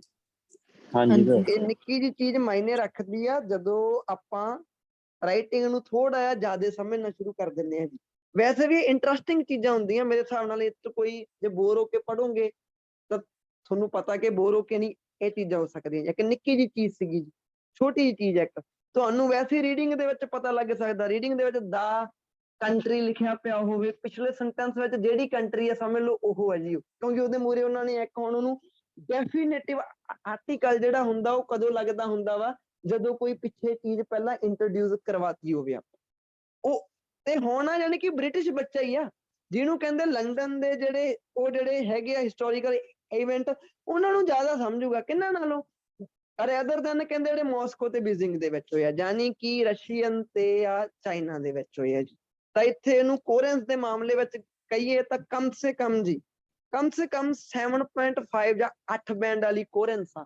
ਜੇ ਤੁਸੀਂ ਕਿਤੇ ਬੈਸਟ ਕੋਰੈਂਸ ਦੀ ਭਾਲ ਵਿੱਚ ਸੀਗੇ ਤਾਂ ਤੁਹਾਡੇ ਸਾਹਮਣੇ ਆ ਪੈਰਾ ਜਿਹੜਾ ਮੇਰੇ ਹਿਸਾਬ ਨਾਲ ਤਾਂ ਇਹ 7.5 ਬੈਂਡ ਦੀ ਕੋਰੈਂਸ ਨੂੰ ਹੋਲਡ ਕਰਦਾ। ਇਦੋਂ ਵੀ ਪਲੱਸ ਹੋ ਸਕਦਾ 8 ਬੈਂਡ ਦੀ, ਕਿਉਂਕਿ ਲਾਈਨਸ ਨੂੰ ਇੰਨੇ ਜਾਣੀ ਕਿ ਟਾਈਟਲੀ ਬਾਉਂਡ ਕੀਤਾ ਹੋਇਆ ਕਿ ਟਾਸਕ ਦੇ ਵਿੱਚੋਂ ਬਾਹਰ ਕੋਈ ਲਾਈਨ ਨਿਕਲ ਹੀ ਨਹੀਂ ਰਹੇਗੀ। ਤੁਸੀਂ ਟਾਸਕ ਨੂੰ ਛੱਡੋ, ਜਿਹੜੀ ਪਿਛਲੀ ਲਾਈਨ ਆ ਪਿਛਲੀ ਲਾਈਨ ਹੀ ਕਨੈਕਟ ਕਰਕੇ ਮੂਹਰਲੀ ਲਾਈਨ ਨੂੰ ਲਿਆਉਂਦੀ ਹੈ। ਤਾਂ ਅੱਗੇ ਕੀ ਕਿਹਾ ਜੀ ਉਹਨਾਂ ਨੇ? ਸਿਮਿਲਰਲੀ, ਹੁਣ ਫਿਰ ਕਨੈਕਟ ਕਰਨ ਲੱਗਾ ਜੀ, ਜਾਨੀ ਕਿ ਸਿਮਿਲਰਲੀ ਇਹਦਾ ਮਤਲਬ ਕੀ ਹੈ ਕਿ ਜੋ ਕੋਈ ਪਿੱਛੇ ਚੀਜ਼ ਹੋਈ ਆ ਕਿਤੇ ਨਾ ਕਿਤੇ ਸਿਮਿਲਰਲੀ ਚੀਜ਼ ਦੱਸੂਗਾ ਜੀ। ਹੁਣ ਕਹਿੰਦੇ ਜਿਹੜਾ ਐਕਸਪੋਜ਼ਰ ਹੁੰਦਾ, ਐਕਸਪੋਜ਼ਰ ਦਾ ਮਤਲਬ ਕੀ? ਜਿਹੜਾ ਸਾਹਮਣਾ ਹੁੰਦਾ ਆਪਣਾ ਕਿਹਦੇ ਨਾਲ? ਇੰਟਰਨੈਸ਼ਨਲ ਲਿਟਰੇਚਰ ਨਾਲ। ਇਹਦਾ ਮਤਲਬ ਕੀ ਹੈ ਜੀ? ਇਹਦਾ ਮਤਲਬ ਹੁੰਦਾ ਫੇਸ ਕਰਨਾ। ਜੇ ਮੈਂ ਲੈਕਸੀਕਲ ਰਿਸੋਰਸਿਸ ਦੀ ਗੱਲ ਕਰਾਂ ਤਾਂ ਅਗੇਨ ਜੀ 7.5 ਜਾਂ 8 ਬੈਂਡ ਦੇ ਲੈਕਸੀਕਲ ਰਿਸੋਰਸਿਸ ਦੇ ਵਿੱਚ ਕਹਿੰਦੇ ਜੀ ਸਿਮਿਲਰਲੀ ਕਹਿੰਦੇ ਐਕਸਪੋਜ਼ਰ ਹੈ ਨਾ ਜਿਹੜਾ ਇੰਟਰਨੈਸ਼ਨਲ ਲਿਟਰੇਚਰ ਨੂੰ, ਇਜ਼ ਲਾਈਕਲੀ ਟੂ, ਅਗੇਨ ਇੱਕ ਬਹੁਤ ਵਧੀਆ ਇੱਕ ਨਾਈਸ ਜੀ ਸਟਰਕਚਰ ਹੈ ਜੀ। ਕਹਿੰਦੇ ਜਿਹੜਾ ਇੰਟਰਨੈਸ਼ਨਲ ਆ ਤਾਂ ਆਪਾਂ ਵੈਸੀ ਰੀਡਿੰਗ ਦੇ ਵਿੱਚ ਮੈਨੂੰ ਤਾਂ ਦੂਸਰੇ ਦਿਨ ਕਰਦੇ ਹਾਂ ਜੀ ਆਹ ਵਾਲੀ ਚੀਜ਼ ਤਾਂ। ਸਿਮਿਲਰਲੀ ਕਹਿੰਦੇ ਇੰਟਰਨੈਸ਼ਨਲ ਲਿਟਰੇਚਰ ਤੇ ਜਿਹੜਾ ਐਕਸਪੋਜ਼ਰ ਹੁੰਦਾ ਵਾ ਬੱਚੇ ਦਾ, ਇਜ਼ ਲਾਈਕਲੀ ਟੂ, ਸੰਭਾਵਨਾ ਵਾ, is likely to require the teaching of a foreign language। ਕਹਿੰਦੇ ਜੀ ਇੱਕ ਪੰਗਾ ਹੋਰ ਪੈ ਗਿਆ। ਕਹਿੰਦੇ ਜੀ ਜੇ ਆਪਾਂ ਇੰਟਰਨੈਸ਼ਨਲ ਲਿਟਰੇਚਰ ਮੰਨ ਕੇ ਚੱਲੋ ਕਰਨਾ ਵਾ, ਇਹਨੂੰ ਫੇਸ ਕਰਨਾ ਵਾ, ਤਾਂ ਜੀ ਕਹਿੰਦੇ ਸੰਭਾਵਨਾ ਵਾ ਕਿ ਇੱਕ ਫੋਰਨ ਜਿਹੜਾ ਟੀਚਿੰਗ ਆ ਉਹ ਵੀ teaching of a foreign language or the use of ਟ੍ਰਾਂਸਲੇਸ਼ਨਸ, ਜਾਂ ਤਾਂ ਆਪਾਂ ਨੂੰ ਕਹਿੰਦੇ ਜੀ ਕਿਹੜੀ ਲੋੜ ਪੈਣੀ ਹੈ ਜੀ? ਫੋਰਨ ਲੈਂਗੁਏਜ ਟੀਚਿੰਗ ਦੀ ਜੀ। ਜਾਂ ਆਪਾਂ ਨੂੰ ਕਹਿੰਦੇ ਕਿਹੜੀ ਲੋੜ ਪਊਗੀ? ਜਾਂ ਟ੍ਰਾਂਸਲੇਸ਼ਨਾਂ ਕਰਨੀਆਂ ਪੈਣੀਆਂ ਜੀ ਉਹ ਕਹਿੰਦੇ, ਕਿਉਂਕਿ ਉਹਨਾਂ ਦੇ ਨੋਵਲ ਤਾਂ ਉਹਨਾਂ ਦੀ ਖੁਦ ਦੀ ਲੈਂਗੁਏਜ ਦੇ ਵਿੱਚ ਨਾ ਜੀ ਉਹ ਕਹਿੰਦੇ। ਹਾਂਜੀ ਜੀ ਅੱਗੇ ਚੱਲਦੇ ਜੀ। ਹੁਣ ਆਪਾਂ ਕੀ ਕਿਹਾ? ਯੰਗ ਪੀਪਲ ਯਾਨੀ ਕਿ ਪ੍ਰਾਇਮਰੀ ਔਰ secondary school age are simply not ready for such complications. ਤੇ ਅਗੇਨ ਐਂਡ ਵਾਲੀ ਲਾਈਨ ਦੇ ਵਿੱਚ ਵੀ ਕੀ ਕਿਹਾ ਜੀ? ਸੱਚ ਕੰਪਲਿਕੇਸ਼ਨਸ ਕਿਹਨਾਂ ਨੂੰ ਕਹਿ ਰਹੇ ਆ? ਚਲੋ ਪਿਛਲੀ ਲਾਈਨ ਵਿੱਚ ਜੀ, ਪਿਛਲੀ ਲਾਈਨ 'ਚ ਕਿਹੜੇ ਕਿਹੜੇ ਸੀਗੇ ਜੀ? ਫੋਰਨ ਲੈਂਗੁਏਜ ਲੈ ਕੇ ਆਉਣੀ ਪੈਣੀਆਂ, ਟ੍ਰਾਂਸਲੇਸ਼ਨਾਂ ਕਰਨੀਆਂ ਪੈਣੀਆਂ, ਤੇ ਕਹਿੰਦੇ ਬੱਚੇ ਇਹ ਕੰਪਲਿਕੇਸ਼ਨਾਂ ਦੇ ਲਈ ਰੈਡੀ ਹੋਈ ਨਹੀਂ ਹੁੰਦੇ। ਤਾਂ ਇਹ ਆਪਣਾ ਇੱਥੇ ਜੀ ਹੋ ਗਿਆ ਜਿਹੜਾ ਆਪਣੀ ਐਂਡਿੰਗ ਹੋ ਗਈ ਜੀ ਇਹਦੀ। ਠੀਕ ਹੈ ਜੀ। ਤਾਂ ਮੈਂ ਤੁਹਾਨੂੰ ਪੁੱਛਦਾ ਜੀ ਕਿ ਤੁਹਾਨੂੰ ਸਾਰਿਆਂ ਨੂੰ BP2 ਲੱਗ ਗਿਆ ਜੀ ਪਤਾ ਸਾਰਿਆਂ ਨੂੰ? ਕੋਰੈਂਸ ਵਗੈਰਾ ਜੀ, ਲੈਕਸੀਕਲ ਰਿਸੋਰਸਸ ਕਿਵੇਂ ਇੱਕ ਦੂਸਰੇ ਨਾਲ ਜੀ। ਟਾਈਟਲੀ ਬਾਉਂਡ ਕੀਤਾ। ਜੇ ਇੱਕ ਨਿੱਕੀ ਜੀ ਮਿਸਟੇਕ ਮਾਈਨਰ ਜੀ ਕਰਨੀ ਹੋਵੇ ਤਾਂ ਇਹ ਹੋ ਸਕਦੀ ਆ ਕਿ ਉੱਥੇ ਸਿਮਿਲਰਲੀ ਵਰਡ ਦੀ ਜਗ੍ਹਾ ਤੇ ਮੋਰ ਓਵਰ ਜਾਂ ਫਰਦਰ ਮੋਰ ਜ਼ਿਆਦਾ ਸੂਟ ਕਰਨਾ ਸੀਗਾ, ਕਿਉਂਕਿ ਅੱਗੇ ਵਾਲੀ ਲਾਈਨ ਦੇ ਵਿੱਚ ਕੋਈ ਸਿਮਿਲਰਲੀ ਚੀਜ਼ ਨਹੀਂ ਹੋਈ। ਪਿਛਲੀ ਚੀਜ਼ ਦੇ ਵਿੱਚ ਕੀ ਹੋਇਆ ਸੀਗਾ ਕਿ ਬੱਚਿਆਂ ਨੂੰ ਲੰਡਨ ਤੇ ਉਸ ਤੋਂ ਜ਼ਿਆਦਾ ਮਾਸਕੋ ਤੇ ਬੀਜਿੰਗ ਦੇ ਨਾਲ ਉਹ ਜ਼ਿਆਦਾ ਯਾਦ ਰਹਿਣਗੇ ਜੀ। ਅਗਲੀ ਲਾਈਨ ਦੇ ਵਿੱਚ ਕੋਈ ਯਾਦ ਰਹਿਣ ਦੀ ਤਾਂ ਗੱਲ ਹੀ ਨਹੀਂ ਹੋ ਰਹੀ ਜੀ। ਅਗਲੀ ਲਾਈਨ ਦੇ ਵਿੱਚ ਇੱਕ ਫਰਦਰ ਪ੍ਰੋਬਲਮ ਦੱਸੀ ਵੀ ਆ, ਇਹਦਾ ਮਤਲਬ ਉੱਥੇ ਸਿਮਿਲਰਲੀ ਦੀ ਬਜਾਏ ਫਰਦਰ ਮੋਰ ਜਾਂ ਮੋਰ ਓਵਰ ਜ਼ਿਆਦਾ ਸੁਟੇਬਲ ਸੀਗਾ। ਯੈਸ ਔਰ ਨੋ? ਕੀ ਲੱਗ ਰਿਹਾ ਤੁਹਾਨੂੰ? Yes sir. ਹਾਂਜੀ ਸਹੀ ਲੱਗਣਾ ਨਾ, ਯਾਨੀ ਕਿ ਸਿਮਿਲਰਲੀ ਤਾਂ ਉੱਥੇ ਕੋਈ ਜ਼ਿਆਦਾ ਵੇਟੇਜ ਨਹੀਂ ਹੈਗੀ। ਆਹ ਵਾਲਾ ਕਨੈਕਟਰ ਕਿਤੇ ਨਾ ਕਿਤੇ ਇੱਥੇ ਥੋੜਾ ਜਿਹਾ ਗਲਤ ਹੈ ਜੀ, ਆਹ ਵਾਲਾ ਕਨੈਕਟਰ। ਕਿਉਂਕਿ ਜੇ ਮੈਂ ਆਹ ਸਿਚੁਏਸ਼ਨ ਨੂੰ ਆਹ ਸਿਚੁਏਸ਼ਨ ਨਾਲ ਕੰਬਾਈਨ ਕਰਾਂ ਤਾਂ ਜੀ ਇਹ ਸਿਮਿਲਰਲੀ ਨਹੀਂ ਬਲਕਿ ਇੱਕ ਐਡੀਸ਼ਨਲ ਪ੍ਰੋਬਲਮ ਹੈ ਜੀ। ਤਾਂ ਸਰ ਚਲੋ ਵੈਸੇ ਇੱਥੇ ਵੀ ਮੈਂ ਤੁਹਾਨੂੰ ਕਹਿ ਮਛਲੀ ਵਿੱਚ ਕਾਊਂਟ ਹੋਊ, ਕਿਉਂਕਿ ਬਿਲਕੁਲ ਬਿਲਕੁਲ ਮੈਂ ਤੁਹਾਨੂੰ ਪਹਿਲਾਂ ਹੀ ਇੱਕ ਅੱਧੀ ਵਾਰ ਹੋਇਆ, ਜੇ ਬਿਲਕੁਲ ਬਾਰ ਕਰੀ ਜਾਂਦੇ ਬਿਲਕੁਲ ਫਿਰ ਤਾਂ ਉਹਨਾਂ ਨੂੰ ਪਤਾ ਲੱਗ ਜਾਂਦਾ। ਕਈ ਬਿਲਕੁਲ ਵਾਰ ਬਿਲਕੁਲ ਏਦਾਂ ਮੈਂ ਦੀ ਤੁਹਾਨੂੰ ਇਹ ਚੀਜ਼ ਗੱਲ ਨਹੀਂ ਤਾਂ ਵੀ ਨਹੀਂ ਕਹਿਤੀ ਕੱਢਦੇ। ਸੀਗੀ ਕਿ ਇਹਨੇ ਫੋਰ ਐਗਜ਼ਾਮਪਲ ਵੀ 2 ਵਾਰੀ ਲਿਖਿਆ ਹੈ, ਕੋਈ ਚੱਕਰ ਨਹੀਂ ਜੀ, ਕਿਉਂਕਿ ਇੱਕ ਪਰਸਨ એનર્ਜੀ ਆਪਣੀ ਕਿੰਨੀ ਜ਼ਿਆਦਾ ਲਾ ਰਿਹਾ ਵਾ ਬਾਕੀ ਚੀਜ਼ਾਂ ਚ ਨਾ, ਤਾਂ ਉਹ ਫਿਰ ਸਿਲੀ ਮਿਸਟੇਕ ਦੇ ਵਿੱਚ ਜਾਂ ਸਲਿਪੀ ਮਿਸਟੇਕ ਚ ਕਾਊਂਟ ਹੋ ਜਾਂਦੀਆਂ ਜੀ, ਸਲਿਪੀ ਮਿਸਟੇਕ। ਓਕੇ ਜੀ, ਤਾਂ ਆਪਣਾ ਕੱਲਾ ਕਨਕਲੂਜਨ ਰਹਿ ਗਿਆ ਜੀ ਇਹਦੇ ਵਿੱਚ, ਕੱਲਾ ਕਨਕਲੂਜਨ। ਤਾਂ ਕਨਕਲੂਜਨ ਦੇ ਵਿੱਚ ਕੀ ਕਿਹਾ ਜੀ ਇਹਨਾਂ ਨੇ ਆਪਾਂ ਨੂੰ? ਕਹਿੰਦੇ ਜੀ in conclusion ਮੈਂ ਕਹਿੰਦਾ argue ਕਰੂੰਗਾ that it is undesirable for schools to cover aspects of foreign history and literature। ਮੈਂ argue ਕਰੂੰਗਾ ਕਿ ਇਹ ਜਿਹੜੀ ਚੀਜ਼ ਹੈ ਡਿਜ਼ਾਇਰੇਬਲ ਨਹੀਂ ਹੈਗੀ। ਕਿਹਨਾਂ ਲਈ? ਸਕੂਲਾਂ ਦੇ ਲਈ। ਕਵਰ ਕਰਨਾ ਕੀ ਕਵਰ ਕਰਨਾ ਜੀ? ਫੋਰਨ ਹਿਸਟਰੀ ਤੇ ਲਿਟਰੇਚਰ ਦੇ ਜਿਹੜੇ ਪਾਰਟ ਆ ਜਾਂ ਪਹਿਲੂ ਆ ਉਹ ਕਵਰ ਕਰਨਾ ਜੀ। ਕਹਿੰਦੇ ਬਾਅਦ ਚੋਂ ਸੈਮੀਕੋਲਨ ਪਾ ਕੇ ਕੀ ਕਿਹਾ ਜੀ? ਦੇ ਸ਼ੁੱਡ। ਸੈਮੀਕੋਲਨ ਤੋਂ ਬਾਅਦ ਚ ਤੁਸੀਂ ਬੱਟ ਲਾ ਸਕਦੇ ਸੀ ਜੀ ਇੱਥੇ। ਐਕਚੁਅਲ ਦੇ ਵਿੱਚ 2 ਇੰਡੀਪੈਂਡੈਂਟ ਕਲੌਜ਼ ਨੂੰ ਰੱਖਣ ਦਾ ਤਰੀਕਾ ਇੱਕ ਤਾਂ ਹੁੰਦਾ ਕਿ ਕੋਈ ਨਾ ਕੋਈ ਉੱਥੇ ਕਨੈਕਟਰ ਲਾ ਦੇਵੇ, ਸੋ ਹੋ ਗਿਆ, ਬੱਟ ਹੋ ਗਿਆ, ਐਂਡ ਹੋ ਗਿਆ। ਕਈ ਸਿਚੁਏਸ਼ਨ ਦੇ ਵਿੱਚ ਉਹ ਸਿੱਧੀ ਇਹਨਾਂ ਦੇ ਨਾਲ ਜੁੜ ਜਾਂਦੇ ਆ ਜੀ, ਕੋਈ ਬਟ ਉੱਥੇ ਕਨੈਕਟਰ ਲਾ ਸਕਦੇ ਸੀ। ਇਹਨੂੰ ਕਿਵੇਂ ਸੌਟ ਆਊਟ ਕਰ ਸਕਦੇ ਹੋ ਤੁਸੀਂ ਜੀ? ਮੈਂ ਤੁਹਾਨੂੰ ਦੱਸਦਾ। ਇਹ ਵਾਲੀ ਚੀਜ਼ ਨੂੰ ਤੁਸੀਂ, ਹਾਂਜੀ, ਆਹ ਵਾਲੀ ਚੀਜ਼ ਨੂੰ ਆਹ ਸਾਈਨ ਹਟਾ ਕੇ ਜੀ, ਇਹਦੇ ਤੋਂ ਆਹ ਸਾਈਨ ਹਟਾ ਕੇ ਕੋਮਾ ਪਾ ਕੇ ਬੱਟ ਲਿਖ ਸਕਦੇ ਸੀ ਜੀ ਇੱਥੇ। But they should ground their peoples in local culture instead. ਉਹਨਾਂ ਨੂੰ ਆਪਣੇ ਬੱਚਿਆਂ ਨੂੰ ਕਿਹਨਾਂ ਦੇ ਵਿੱਚ ਗਰਾਊਂਡ, ਕਿਹਨਾਂ ਦੇ ਵਿੱਚ ਅਕਸਰ ਉਹਨਾਂ ਦਾ ਨੀਂਹ ਪੱਥਰ ਰੱਖਣਾ ਚਾਹੀਦਾ ਵਾ? Local history. ਠੀਕ ਹੈ ਜੀ। ਤੇ ਹਾਂਜੀ, ਇੰਸਟੈਡ ਦਾ ਮਤਲਬ ਕੀ ਹੋ ਗਿਆ ਕਿ ਜਿਹੜੀ ਆ ਪਹਿਲੀ ਲਾਈਨ ਆ ਇਹਦੀ ਬਜਾਏ ਦੂਸਰੀ ਦੇ ਵਿੱਚ ਕਰਨਾ ਚਾਹੀਦਾ ਜੀ ਉਹਨਾਂ। ਤਾਂ ਇਹ ਆਪਣਾ ਐਸੇ ਸੀਗਾ ਜੀ, ਜਿਹਨੂੰ ਕਾਫੀ ਜ਼ਿਆਦਾ ਕਮ ਸੇ ਕਮ 7.5 ਜਾਂ 8 ਬੈਂਡ ਦਾ ਐਸੇ ਸੀਗਾ ਜੀ, ਜਿਹਦੇ ਵਿੱਚ ਹਰ ਇੱਕ ਚੀਜ਼ ਨੂੰ ਕਵਰ ਕੀਤਾ ਬਹੁਤ ਵਧੀਆ ਤਰੀਕੇ ਦੇ ਨਾਲ।